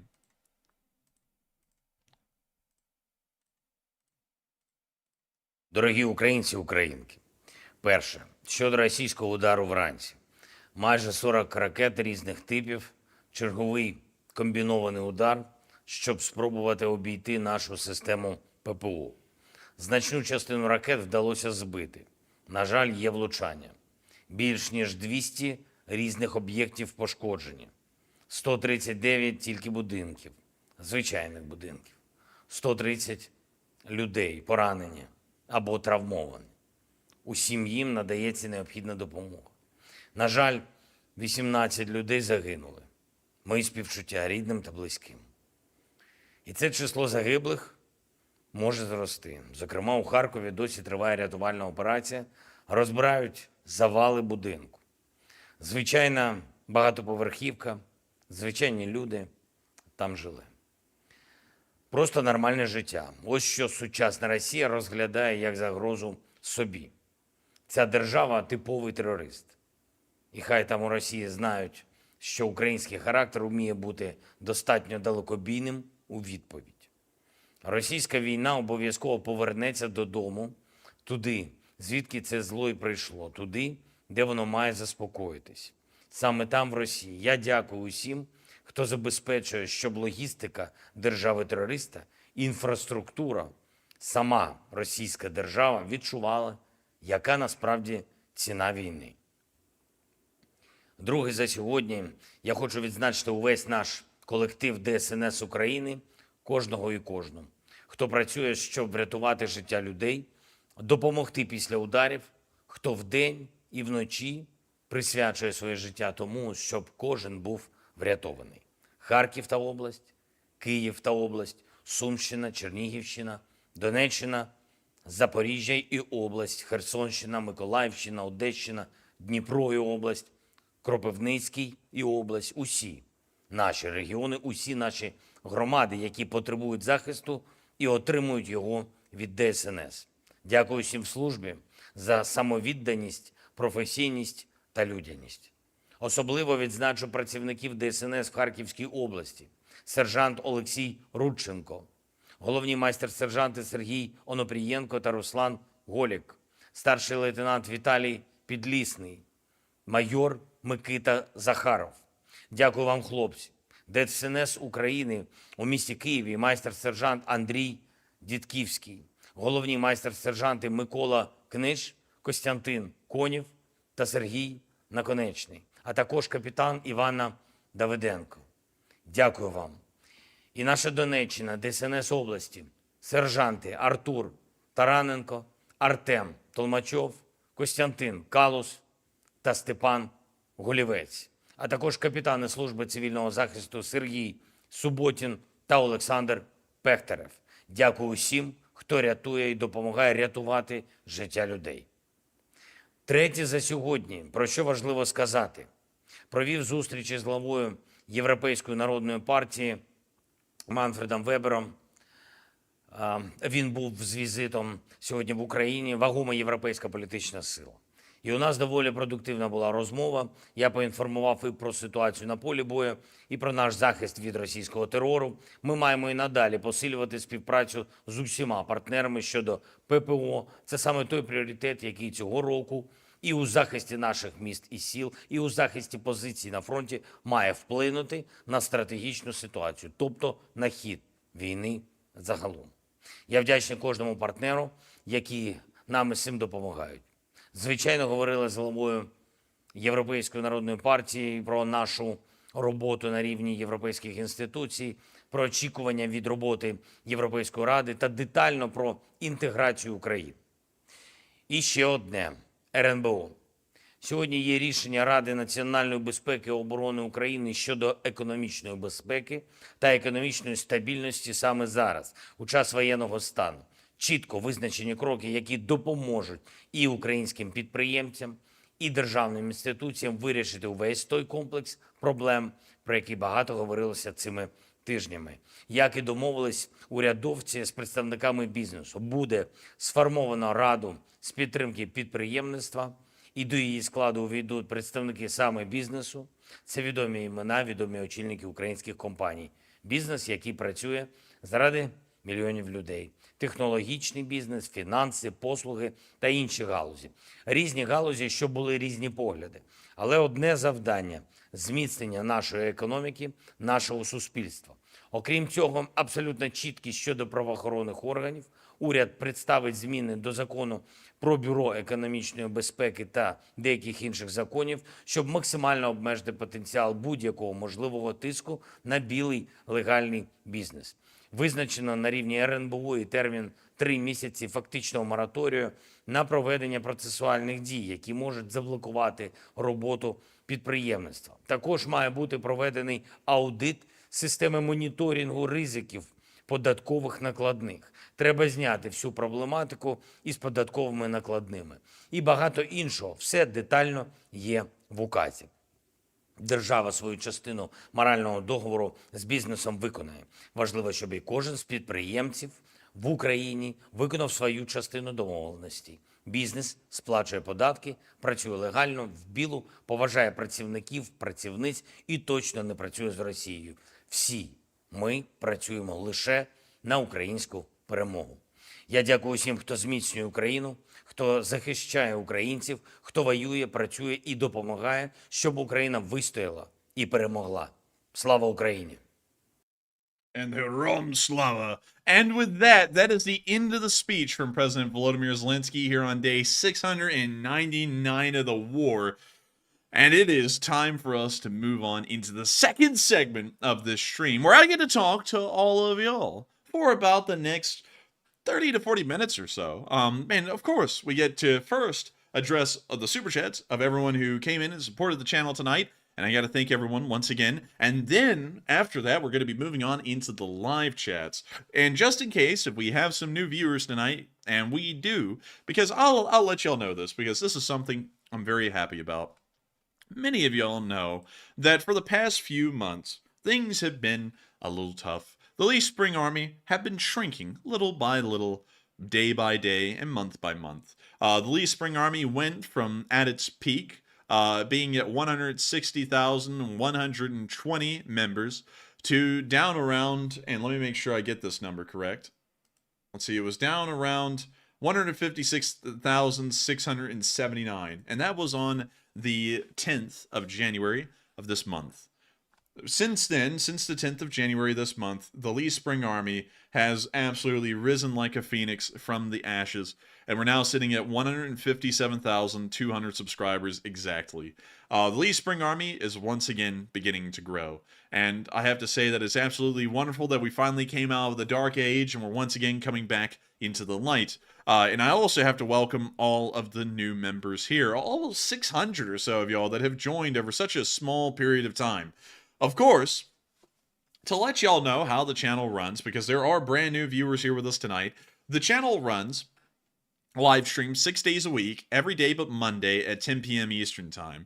The channel also is completely ad-free and sponsor-free on its live streams and runs entirely off of viewer support, meaning through Super Chats or through members of the Patreon.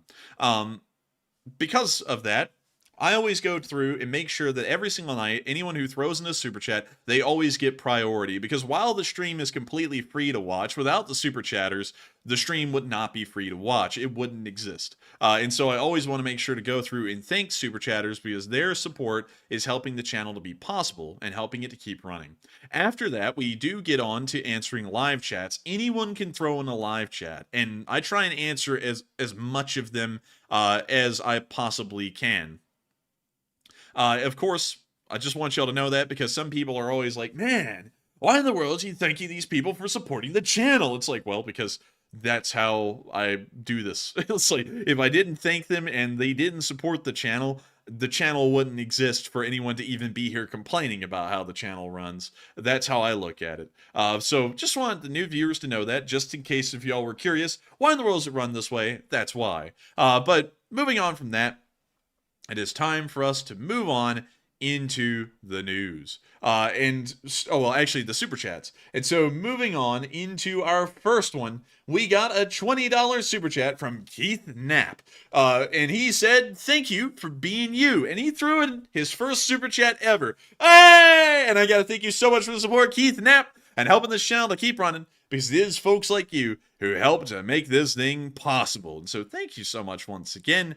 Thank you for being here with us tonight, and thank you for enjoying me being me. Sadly, I have to admit, y'all, I haven't been able to joke as much as I, let's see, 1 second here. There we go. But I have to thank you for enjoying me being me. I have not been able to joke as much as I used to, but I still hope that y'all enjoy the stream nevertheless.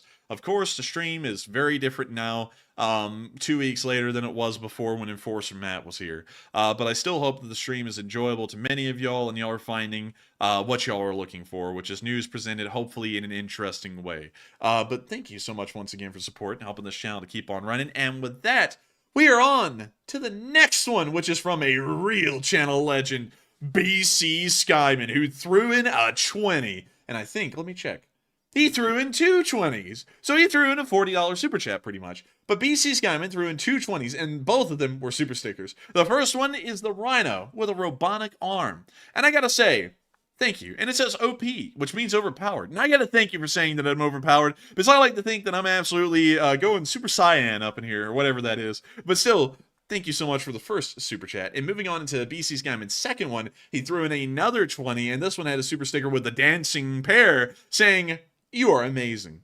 And thank you for that. And thank you so much, BC Skyman, for saying that I'm amazing, because it really fuels my unmitigated narcissism. That's it. So thank you so much once again for support. I hope that does address that quite well. And thank you so much once again for making this channel possible once more, BC Skyman. You have helped out so much over the course of time, and it means a great deal to me that you continue to help this channel to keep on trucking forward and to keep on covering the news. And with that, we are on to the next one, which is from Steve Blanchard. And he said, here's some to keep you going. And thank you so much for the support, Steve. And thank you for supporting the channel and helping it to keep running. I always make sure to emphasize people's support and thank them a great deal, because it does help me to keep the thing running, much like you just said. And also on top of that, I also have to make sure to remind people that this channel isn't like others. You're not going to get an ad telling you to shave your balls on this channel. Well, a sponsor telling you to shave your balls on this channel. You're also not going to get an ad telling you to buy a car. None of those things exist, because that's usually how a lot of YouTube channels make their living. I don't make my living off of either of those. I make my living purely off of the viewer generosity. And that's why I also make sure to go out of my way to thank each and every one of y'all, because not a lot of people know that the channel runs that way. And so that's why I always have to make sure to hammer it home, so that way people know it is only because of generous viewers that this channel is able to keep rolling. And so I thank you so much for supporting the ad-free, sponsor-free fund, and also supporting the Enforcer for Life fund. Why not? Why? Why not? But still, thank you so much once again for the support, Steve Blanchard, and helping this channel to keep on running, because folks like you do make it possible. And so with that, we're on to the next one, which is a $20 super chat from Marion Deemert. And Marion Deemert said, "Go, U.S. Congress, go!" It's in. Oh, buddy. Yeah, that's a thing that needs to get going, because it's been having a little bit of a rough time. You know what I mean? It's just been a little difficult over there in Capitol Hill, you know, and there's been some things going on that have been a little tough. But hopefully everything gets fixed, everything gets ironed out, and everything keeps running smoothly. I would hope so. I would hope so, at least. But still, thank you so much once again, Marion Deemert, for the support, and hopefully the Congress does get rolling. But 1 second, let me make sure that I got the right person. Oh, hang on, hold up. Sorry, friendly fire. But moving on from that, thank you so much once again for the support, and thank you for helping the channel to keep running, because it is folks like you who help to make it possible. So thank you. Thank you so much once again. And also, before we move on to the next one, I have to say really quickly, please nobody bring up U.S. politics. I know so many people want to be heroes right now and want to act like they're going to save the world by making a statement. But I can assure you that making a statement does not really change that much, and it only gets you into fights.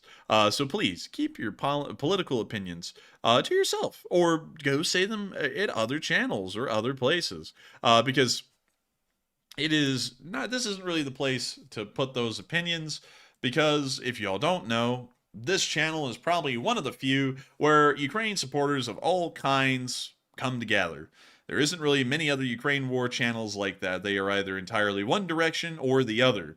And I don't really like that. I think that all Ukraine war supporters should be equally cherished, because they bring a lot to the table, and they make sure that Ukraine support remains high and that it still remains within the view of both sides. If you attack one or the other, you end up making sure that half of everyone who supports Ukraine won't support Ukraine by the end of the day. And if you're going to say that that other half does not support Ukraine, you are lying to yourself, and you are going to end up damning Ukraine to defeat. So, best not to talk domestic politics, best just to say, Slava Ukraini, and everyone get behind the same line of thinking.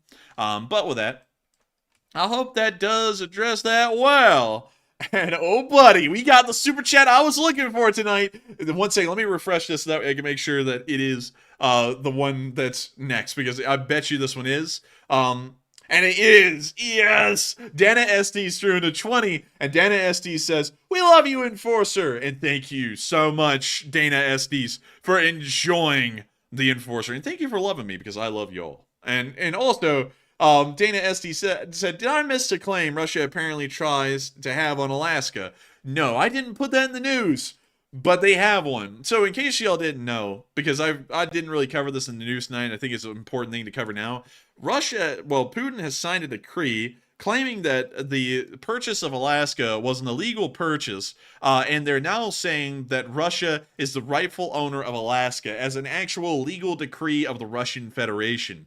Meaning that right now, technically, because of that, Alaska is contested territory in between Russia and the United States, although that is clearly not the case. But beyond that, what's important about that is that the Russians are trying to make some pretty assertive claims against the United States, and, I just find it so odd, to be quite honest, for, people to say Russia might be America's friend. No, they're not. They're not America's friend. For them to make a claim on Alaska, you gotta think, is that really a friend? I mean, does Britain make a claim on the 13 colonies? No. And so, I have to say, pretty wild. And also, Miss Disa, if you have something to contradict that, let me know, because I'm pretty sure I posted it on the Twitter. But let me check. So let me go over there real quick. Let me go to my profile. And by the way, if you want, you can follow us on Twitter. Link in the description below. And so let's see here. So this is what I have on the Twitter at the moment, because I didn't cover it tonight, but we did put it out on the Twitter yesterday. But according to the Ukrainska Pravda in English, Putin declared the sale of Alaska as illegal. Russia now claims Alaska is illegally occupied by the United States. So let's see here. Apparently, Miss Disa replied with a translation. I would scroll through the comments, but then I just realized that is like a landmine. So let me go through and scroll through over here. And let's see here. Maybe we got it in here somewhere. Yeah, so I see. I can't actually find the translation in here. I'm sorry about that. But if you want, you can send it over to me on Discord. Sadly, I wouldn't be able to read that on air because I have to boot up Discord here live. But beyond that, from what we're seeing on the Ukrainska Pravda, they are saying for the moment that this says that Alaska is legally occupied. And so let me see here if I can try and read this.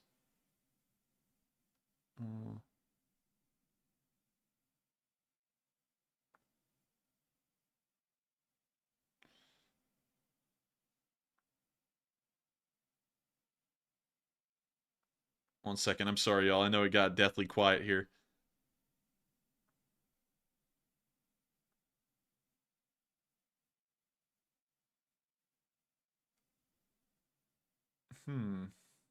Seeing some mentions of the USSR. I'm sure all of y'all can see that, but I'm gonna have to look this over actually. Let's see. Some people are saying use Google Translate. I wish I could, but sadly this is like a picture. It's not something where I can take the text and just throw it into something. But still, let's see. But nevertheless, I'm gonna look into this a little bit more. Thank you for putting that up, Miss Disa. But as far as it goes, and also, did you send it to the Twitter? Because if you send it to the Twitter, Miss Disa, I'll be able to see it here on air. Dagnabbit, I'm not seeing it on Twitter. So I hate to say that. I don't think I'll be able to see that right now. I will check it out after stream though and make sure that we got it correct. But Dana, as far as I know, in Miss Disa, once again, I have to say this, and I have to make sure to say this to Miss Disa. Disclaimer here, this is going off of what I understand, just based off of that headline and not being able to read the document. I did hear about that, but I didn't cover it in the news, and that is pretty funny to think that the Russians would ever try and make any kind of a claim on Alaska, but I'm going to make sure to double check that and make sure that my information was correct before, I go all in and just, say, yeah, that's true. And also, where's the bot? Who's the bot? Let's see. Let's see here. Looking for him. Any of y'all got a name for the bot? So I'm looking for him. Oh, wait, no, I found him. Sorry, everyone. Yeah, I saw the Trinavagna Wagner symbol. I was like, there he is. And we got him. Wait a minute, hang on. Said it. Enforcer's busy, hush. Oh, look, that's someone who actually knows this channel. Look at that. Look at that. So, with that, I hope that does address that well. And thank you for the support, Dana. But once again, I have to circle back on that one to make sure that my source and information was correct there. But moving on from that and into our next super chat, this one is a massive 50 New Zealand dollar super chat from Darren Maynard. And he said, just keep doing what you're doing. And thanks too. And thank you so much once again for the massive amount of support, Dan Maynard. And thank you for enjoying what I'm doing. You're helping me to keep doing what I'm doing.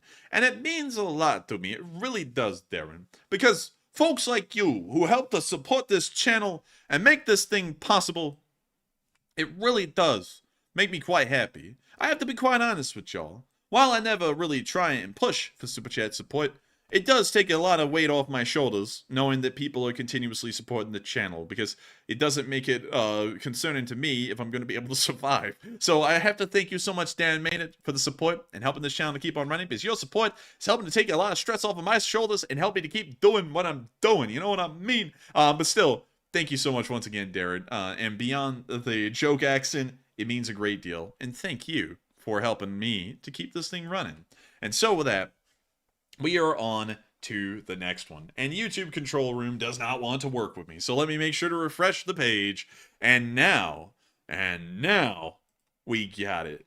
So, moving on to our next super chat, we got a $10 super chat from Matt Cheer, the first one of the night. And I gotta thank you so much for the support, Matt, and helping this channel to keep on running, and also putting in the flying super pair, because all of that makes this channel much more worthwhile. And thank you so much once again. It means a lot to me to help this thing to keep on running. So thank you so much once again. And with that, we are on to the next one, which is from Epic Canadian Man, a longtime viewer of this channel, but tonight, the first time super chatter. He said, first super chat since day 24 of watching.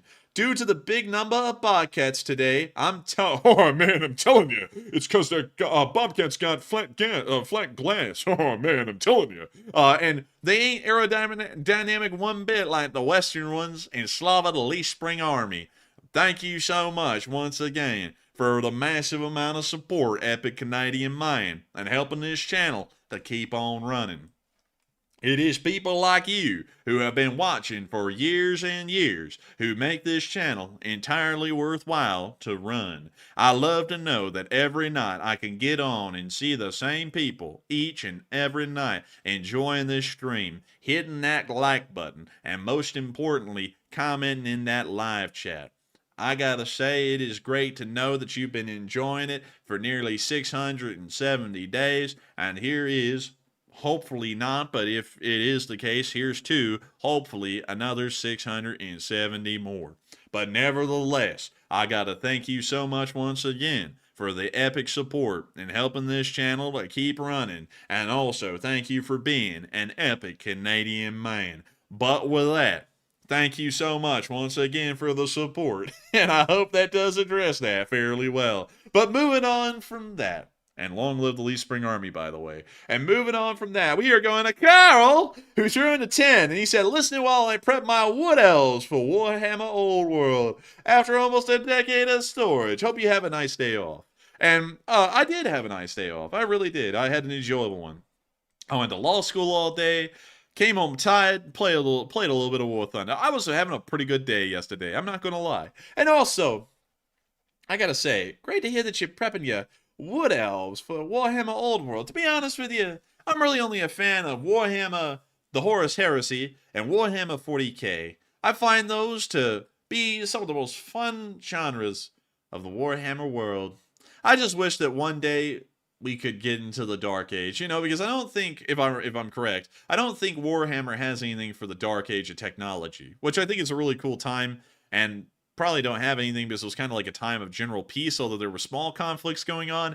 But what's crazy to me, like in the lore, Carl, is that the Adeptus Astartes armor for the Space Marines was mining armor during the Dark Age of technology, and also that's a little bit backwards, y'all, because if you don't know a lot about Warhammer 40k lore, you would think that the Dark Age of technology was like a time when technology didn't exist. But actually, it's what that time in history is called by the folks living in 40k, which live in absolute hell on earth. That time in, like, the real lore is like the golden age of humanity. The Dark Age of technology is actually the golden age of humanity. It was when humanity was at its best, according to the story. But beyond that, I really wish that they would delve into that a little bit more, but it doesn't really, like, match the grim nature of Warhammer, because it was a good time. Like, you know, the Eldari were having a good time, the humans were having a good time, everyone was having a good time, so it's not really anything to, like, delve into that would match the rest of, you know, the lore and the story and everything. But still, I love 40k because of the Deathcore of Krieg. You know, also, if y'all can't tell, I gotta tell y'all this. The reason why I like the Deathcore of Krieg, and I'll show y'all those people here real quick, and some of y'all are gonna be like, it all comes together. It all comes together. So let me go and get the Deathcore of Krieg up here and show y'all a picture of these guys. Because once I show it to y'all, y'all will be like, ah, that makes sense. So I gotta be honest with y'all, my favorite little group in all of Warhammer, and it's a cool thing, by the way. I highly suggest y'all get into it if y'all are interested in little, like, fantasy, well, not really fantasy, but like fantasy sci-fi worlds. The Deathcore of Krieg is by far my favorite, and y'all are like, oh, look at that. So what you look at that. That looks a lot like the Enforcer's profile picture. And yeah, it does. The reason why I love the Death Korps Krieg is because it has an aesthetic so similar to that of a World War I soldier. It is a really cool little group. You can see another picture of them right here. I think this is actually from the Codex, if I remember correctly. But that's what a Death Korps Krieg soldier looks like. Or a Krieg Guardsman, I think they're called. Not exactly sure. But I think these guys are just the coolest. The helmet, the gas mask, the uniform, the putties, the boots. The boots are actually inspired, I believe, directly off of the M1917 pattern, which is what the U.S. American Expeditionary Forces used in World War I. So it's just so cool. I mean, like, these guys are the coolest. And, you know, I think they're neat. And also Angry Penguin's like, dude, I played Cadia. The planet broke before the car did. You know, not to nerd out over this all too much. But the Warhammer 40k world is actually pretty cool and pretty interesting. I've been getting into it a lot more again. I kind of get into it on ebbs and flows, but I've been getting into it a lot more again because it's just such a neat little world, and it's so in-depth and complex, and they're constantly adding to the lore. But still, really cool, really interesting. I highly recommend if y'all are into anything like that, get into it. It's really cool, really neat. Can't recommend it enough. But I hope you have fun, prepping those wood elves, because I don't really know a lot about Warhammer Old World, know a lot about Warhammer 40k and the Horus Heresy, but not really that much about anything before that. And so with that, I hope that does address that well. And Admiral Akbar is like, I love how this turned into a Warhammer 40k stream. Hey, it's the question segment, man. Anything goes in the question segment. But still, thank you so much once again. I hope that does address that well. Carol! And thank you so much for the $10 super chat and helping this channel to keep running. And I hope you enjoyed my in-depth dive, or more so of a TED Talk, on the Death Korps Krieg. And so with that, we are now moving on. And Room with a point of view, if you're saying that, oh buddy, wait until you get into the rest of the Warhammer 40k world. Everyone in Warhammer 40k puts the Nazis to shame. I mean, everyone in Warhammer 40k is a bunch of genocidal, crazy maniacs. That's what's so interesting about that world, is because everyone is the worst they can actually be. The Imperium of Man is literally hell on earth. The Eldari are a literal hell. Well, they're not that bad off, but they're literal hell. The Chaos Gods and everyone, the Chaos Forces, literal hell. The Tyranids, literal hell. The Necrons, literal hell. The Tau, nobody talks about them. But beyond that, it's literal hell on earth. So if you think they look like Nazis, it's kind of a little deliberate, because they're supposed to be terrible, bad people. The point of Warhammer 40k is that you're never supposed to actually wish that you were there. You're supposed to be like, wow, that's a crazy story. I'm so glad I don't live in a world like that, because it would be literal hell from every single aspect. If you're not getting screwed by the Imperium of Man, you're getting screwed by everyone else. And then, you know, there's the Tau, and, you know, they are what they are. But anyways, with that, I hope that does address that well. And we are moving on to the next one, which is a $10 super chat from Neil Visinon, who said, I did some research and quick math. If Russia paid the US for an AK, it would cost 15.4 billion rubles. How bad do they want it? Because we all know they're not invading with what? Sticks? And you know, that's a pretty interesting point, you know? But I have a feeling that if the U.S. just tried to buy all the AKs, the Russians would stop them from being exported. But beyond that, I would say, yeah, pretty interesting idea, Neil. I mean, why not? We have the budget. We have the capacity. Why not buy all of them? I bet you there's enough corrupt Russian commissars out there that they would be able to sell them to us. And so I hope that does address that well. And thank you so much once again for the support and helping this channel to keep on running. And I hope I was able to address that fairly well, Neil. And with that, we're on to the next $10 super chat, which is from Leadfoot. And he said, Enforcer, what do you think about the theory of UK plus allies overextending their support for Ukraine, knowing USA will protect them if necessary? Example, over depleting their own military reserves, etc. And, I mean, I don't really think that's been a major thing that's happened, because while a lot of those nations have given up a lot to Ukraine to help them to keep fighting, it hasn't really been that much. Like, the British only gave over 14 Challenger 2s out of the 200 that are active and operational still, and then there's another 200 or 300 of those that are still in storage at the moment. So going off of that, I would say that they didn't really over-deplete. I would actually say that most countries in Europe didn't really give that much outside of Poland and the Baltic states, and also Sweden. Not a lot of them really gave a lot of their military stores, except for that of ammunition. And ammunition is already, it will eventually expire, so it's best for it to just be sent off to someone who will use it and then produce more to replace it. So that way the shelf life of those shells will pretty much be reset.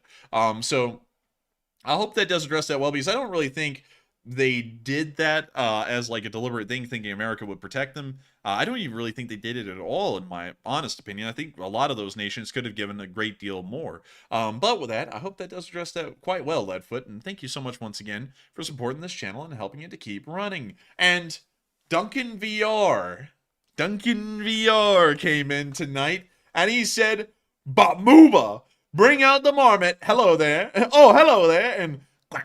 And oh man, I'm telling you, I get no respect around here.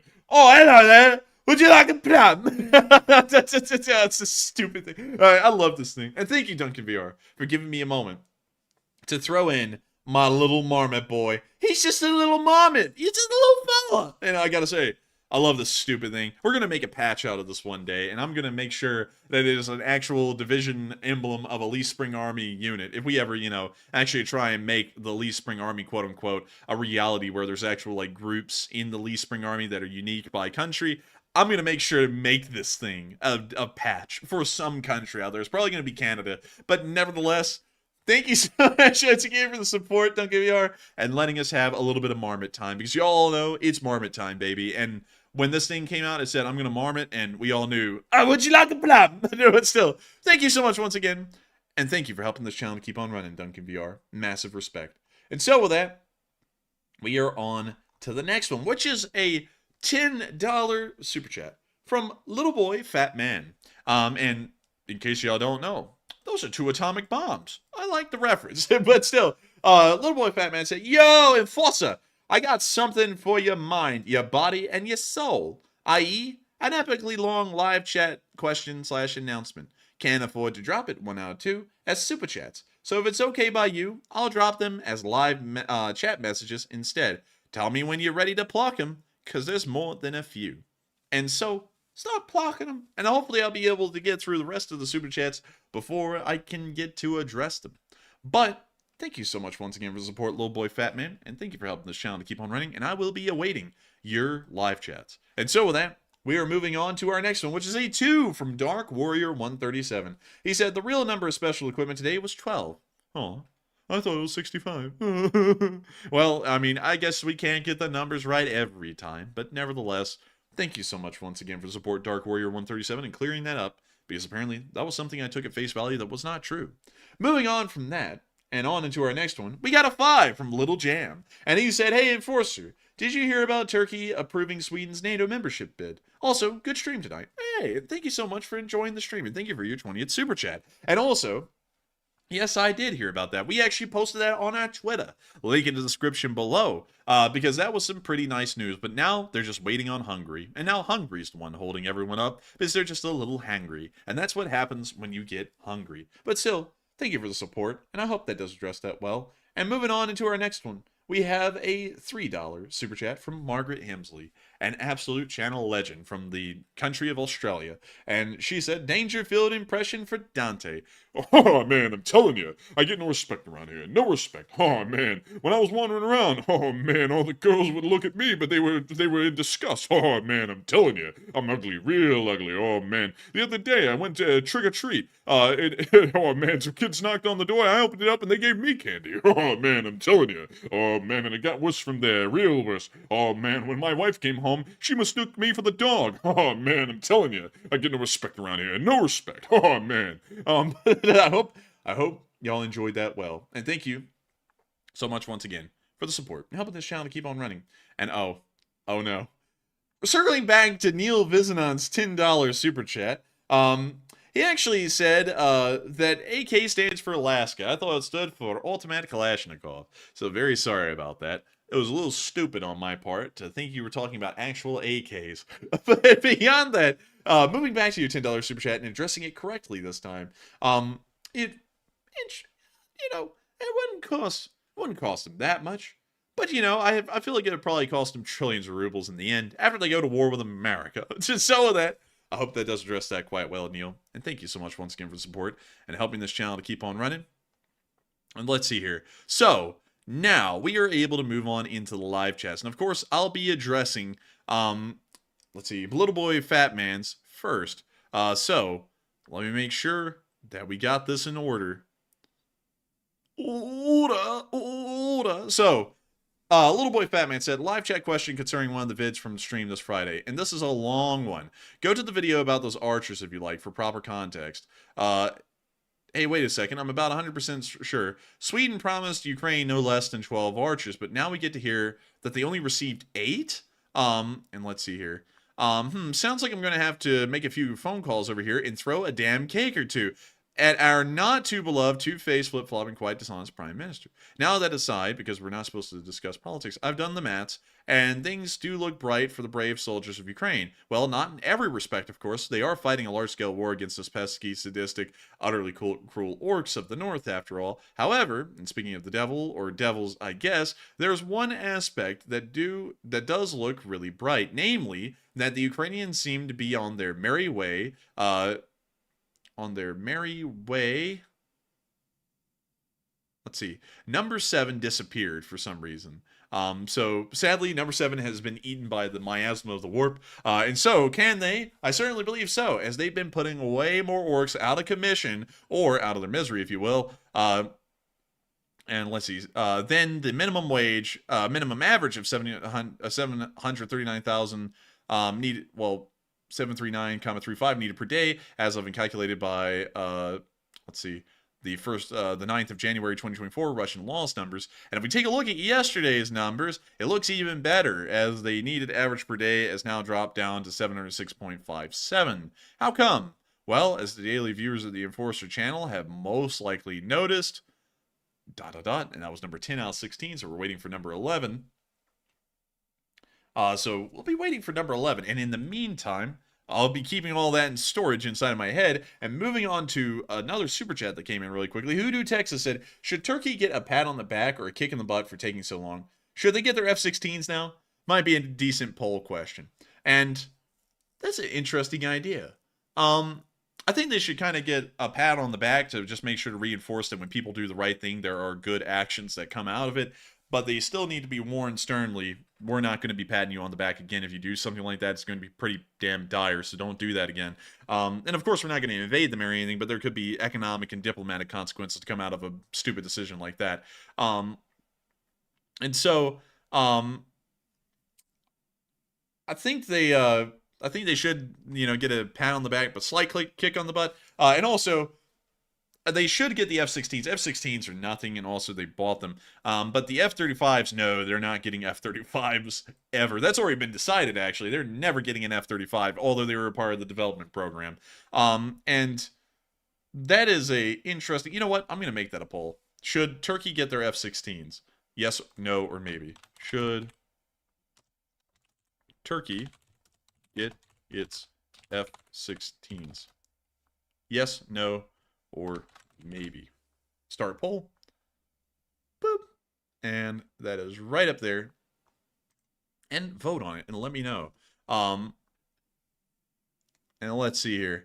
So we have more. Let's see. Of course you do. So come on.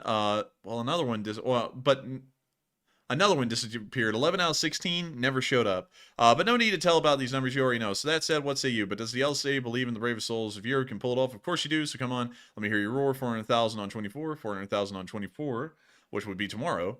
And let's see here. Or perhaps the LCA fancies a slightly shorter version, 424. Enforcer, why don't you throw up one of them little polls, will you? And then some more maths. And so going off of all that, I would say thank you for throwing that in.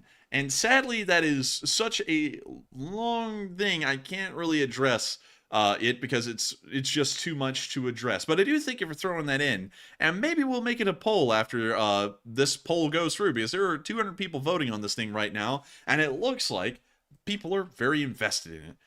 But with that, I hope that does address that well for Hoodoo, Texas. Thank you once again for the support. And I hope I was able to address that the best I can, little boy Fat Man. And thank you once again for support and helping this channel to keep on running. And we're moving back into the live chat. And so let me make sure to grab some live chats here. Let's see. And Terry Richardson, or LSA Marmot, he said, why is Ukraine not using U.S. tanks?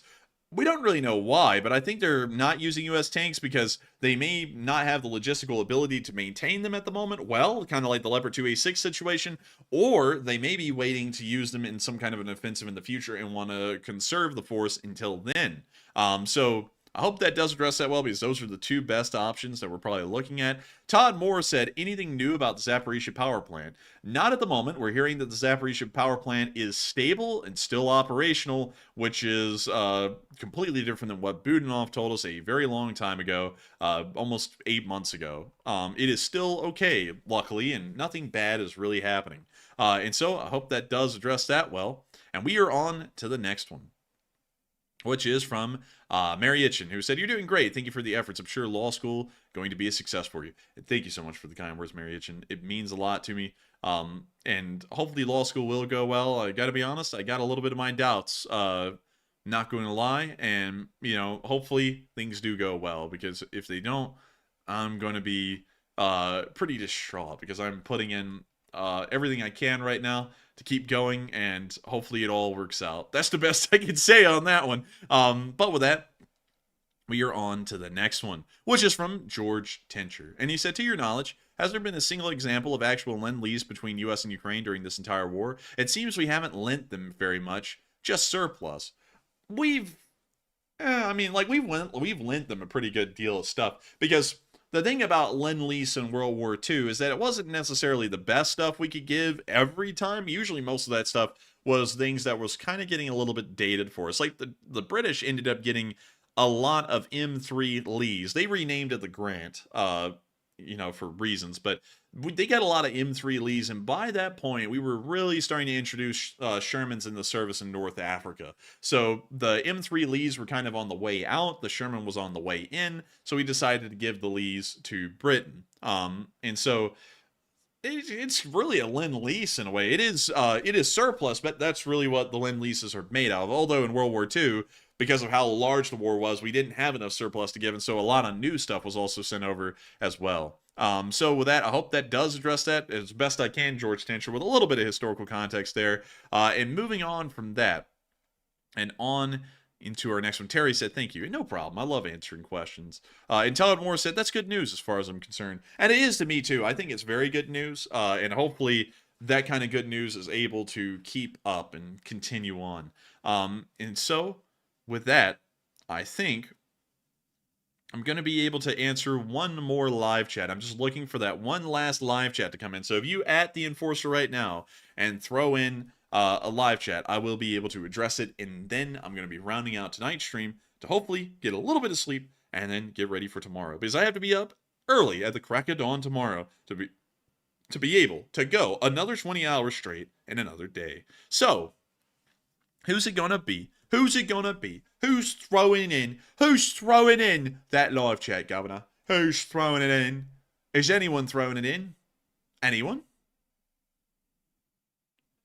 And also, by the way, while we're waiting, I have seen that tonight, Surprise It's Us, has had some issues. And good night to Surprise It's Us. You've been here forever. But before you go, I just wanted to say, I've had to deal with that every once in a while as well. I completely understand. And 1 second. Oh, hang on. But I completely understand that, and I gotta say, I'm entirely behind you in that. Completely empathize with you. And sometimes things like that are tough. Sometimes you just get stressed out to the point that you're nearly at the breaking point. But don't worry, things are never that serious. Things are never that bad. Just make sure to take some deep breaths. Calm down, things will pass, things will be fine, and everything will keep going. But I just wanted to give you those words of encouragement, because I've seen a little bit, odds and ends. I haven't seen everything about it, but I've seen some odds and ends things here and there that you were saying, and I completely know what you're going through and completely empathize and understand. And so with that, we are on to the final question of the night, which is going to PT, who said, what other professions are you interested in case law school doesn't work out? Well, the ones I'm interested in, I wouldn't be able to do. In case if y'all don't know, because I don't say this a lot on air because I don't really like to air my medical issues, but I have a pretty severe case of scoliosis. It is double major scoliosis with a 30-degree curvature. And a 30-degree curvature is severe enough that it disqualifies you from really doing a lot, such as being a pilot, an airline pilot, joining the military. In fact, my scoliosis is so severe that I would actually be disqualified even from being drafted. It disqualified me from a lot of things because, you see, my entire life, before I found out I had scoliosis at the very end of 10th grade in high school, and a very severe kind, my plan my entire life was to try and get into a military college, commission as an officer, and go into the U.S. Army, and hopefully be an officer in the artillery. That was my entire dream, my entire life, until I got that diagnosis. And then I found out, because I talked to recruiters, and I was, not the ones that recruit officers, just, the recruiters for the enlisted. And I sat there and asked them, I was like, what about this? What about that? Is there a possibility of a waiver? They looked into it, they researched, and they said, there is no way in hell with that kind of curvature of scoliosis you can even get in on a waiver. In fact, you'd be disqualified from service entirely for medical reasons. And so I was like, damn. I was like, that's pretty rough. So I was like, I can't do that, so what do I do next? And I was like, I know, instead of serving the country in the armed forces, I'll try and serve the country through civil administration, because that's something that can be done. And so since that point, since the end of 10th grade, the plan has been to try and become a politician and eventually the president. Because if I can't, if I can't make it through the military, because also, by the way, I forgot to tell you, the end goal of being in the military was also, once again, to try and shoot for a political position. It's, the goal has been to serve the country one way or another. So, the fact I can't serve it through the military, then I have to serve it just through civil administration. So that was then the plan. And I was like, okay, how am I going to go about that? And I was like, well, you can't really be an airline pilot at that point, because that's not really going to be conducive to trying to get a political career going. So then what are the options? And so went through all of them, and really the only option I had was to try and become an attorney. So there really isn't any other option if law school works out. This is already pretty much the last option in the line of options, is to become an attorney.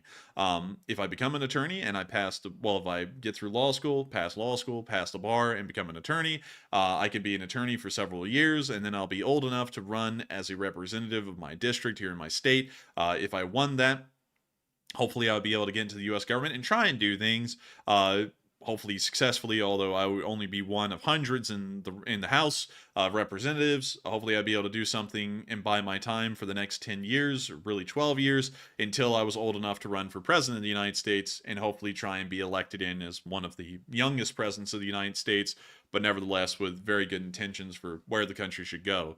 That's kind of like the goal, to answer that question, PT. And that's why, that's what it is. That's really how it goes.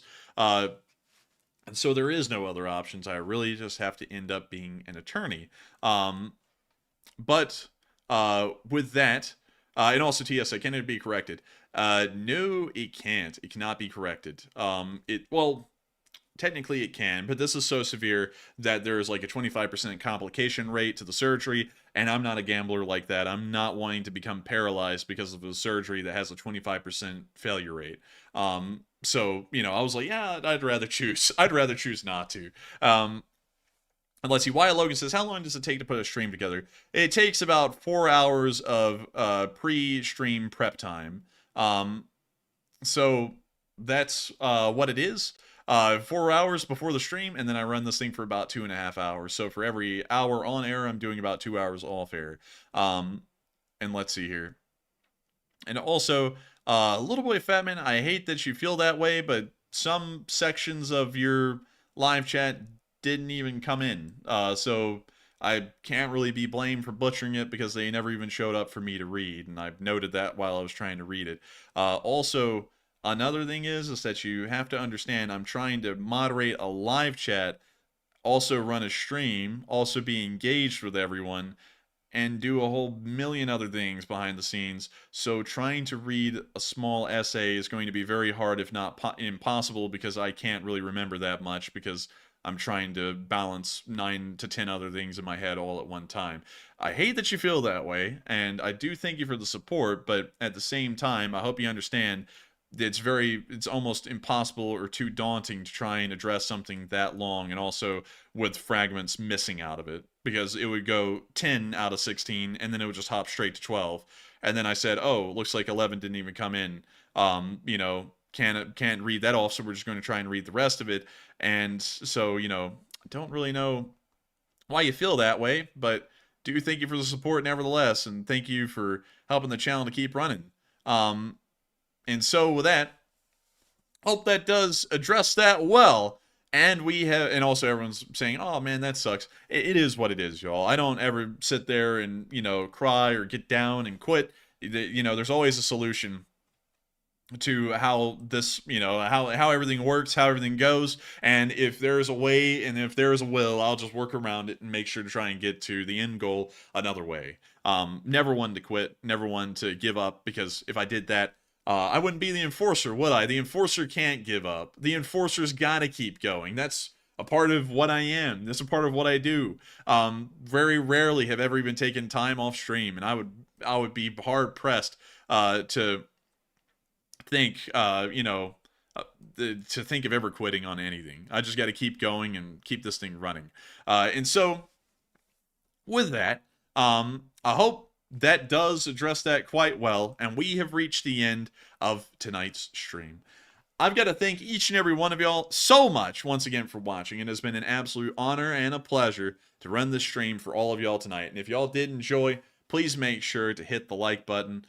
Please make sure to subscribe as well. It makes me really happy to know that folks enjoy the channel enough to always subscribe and hit the like button. Almost 2,200 people have already hit the like button. I hope that we see many more here in the future. But nevertheless, thank you so much once again to everyone for watching, and I will see you all tomorrow at 10 p.m. Eastern Time to once again cover the next 24 hours of the news of the war in Ukraine. And so with that, good night, good luck, take care, stay safe, Slava Ukraini, and long live the Lee Spring Army. The Lee Spring Army will never die.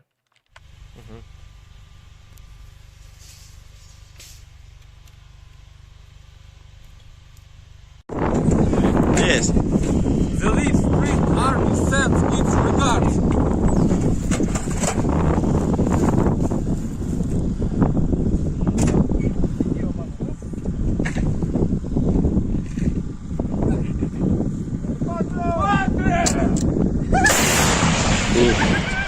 Русский военный корабль. Предлагаю сложить оружие и сдаться. Русский военный корабль, иди нахуй.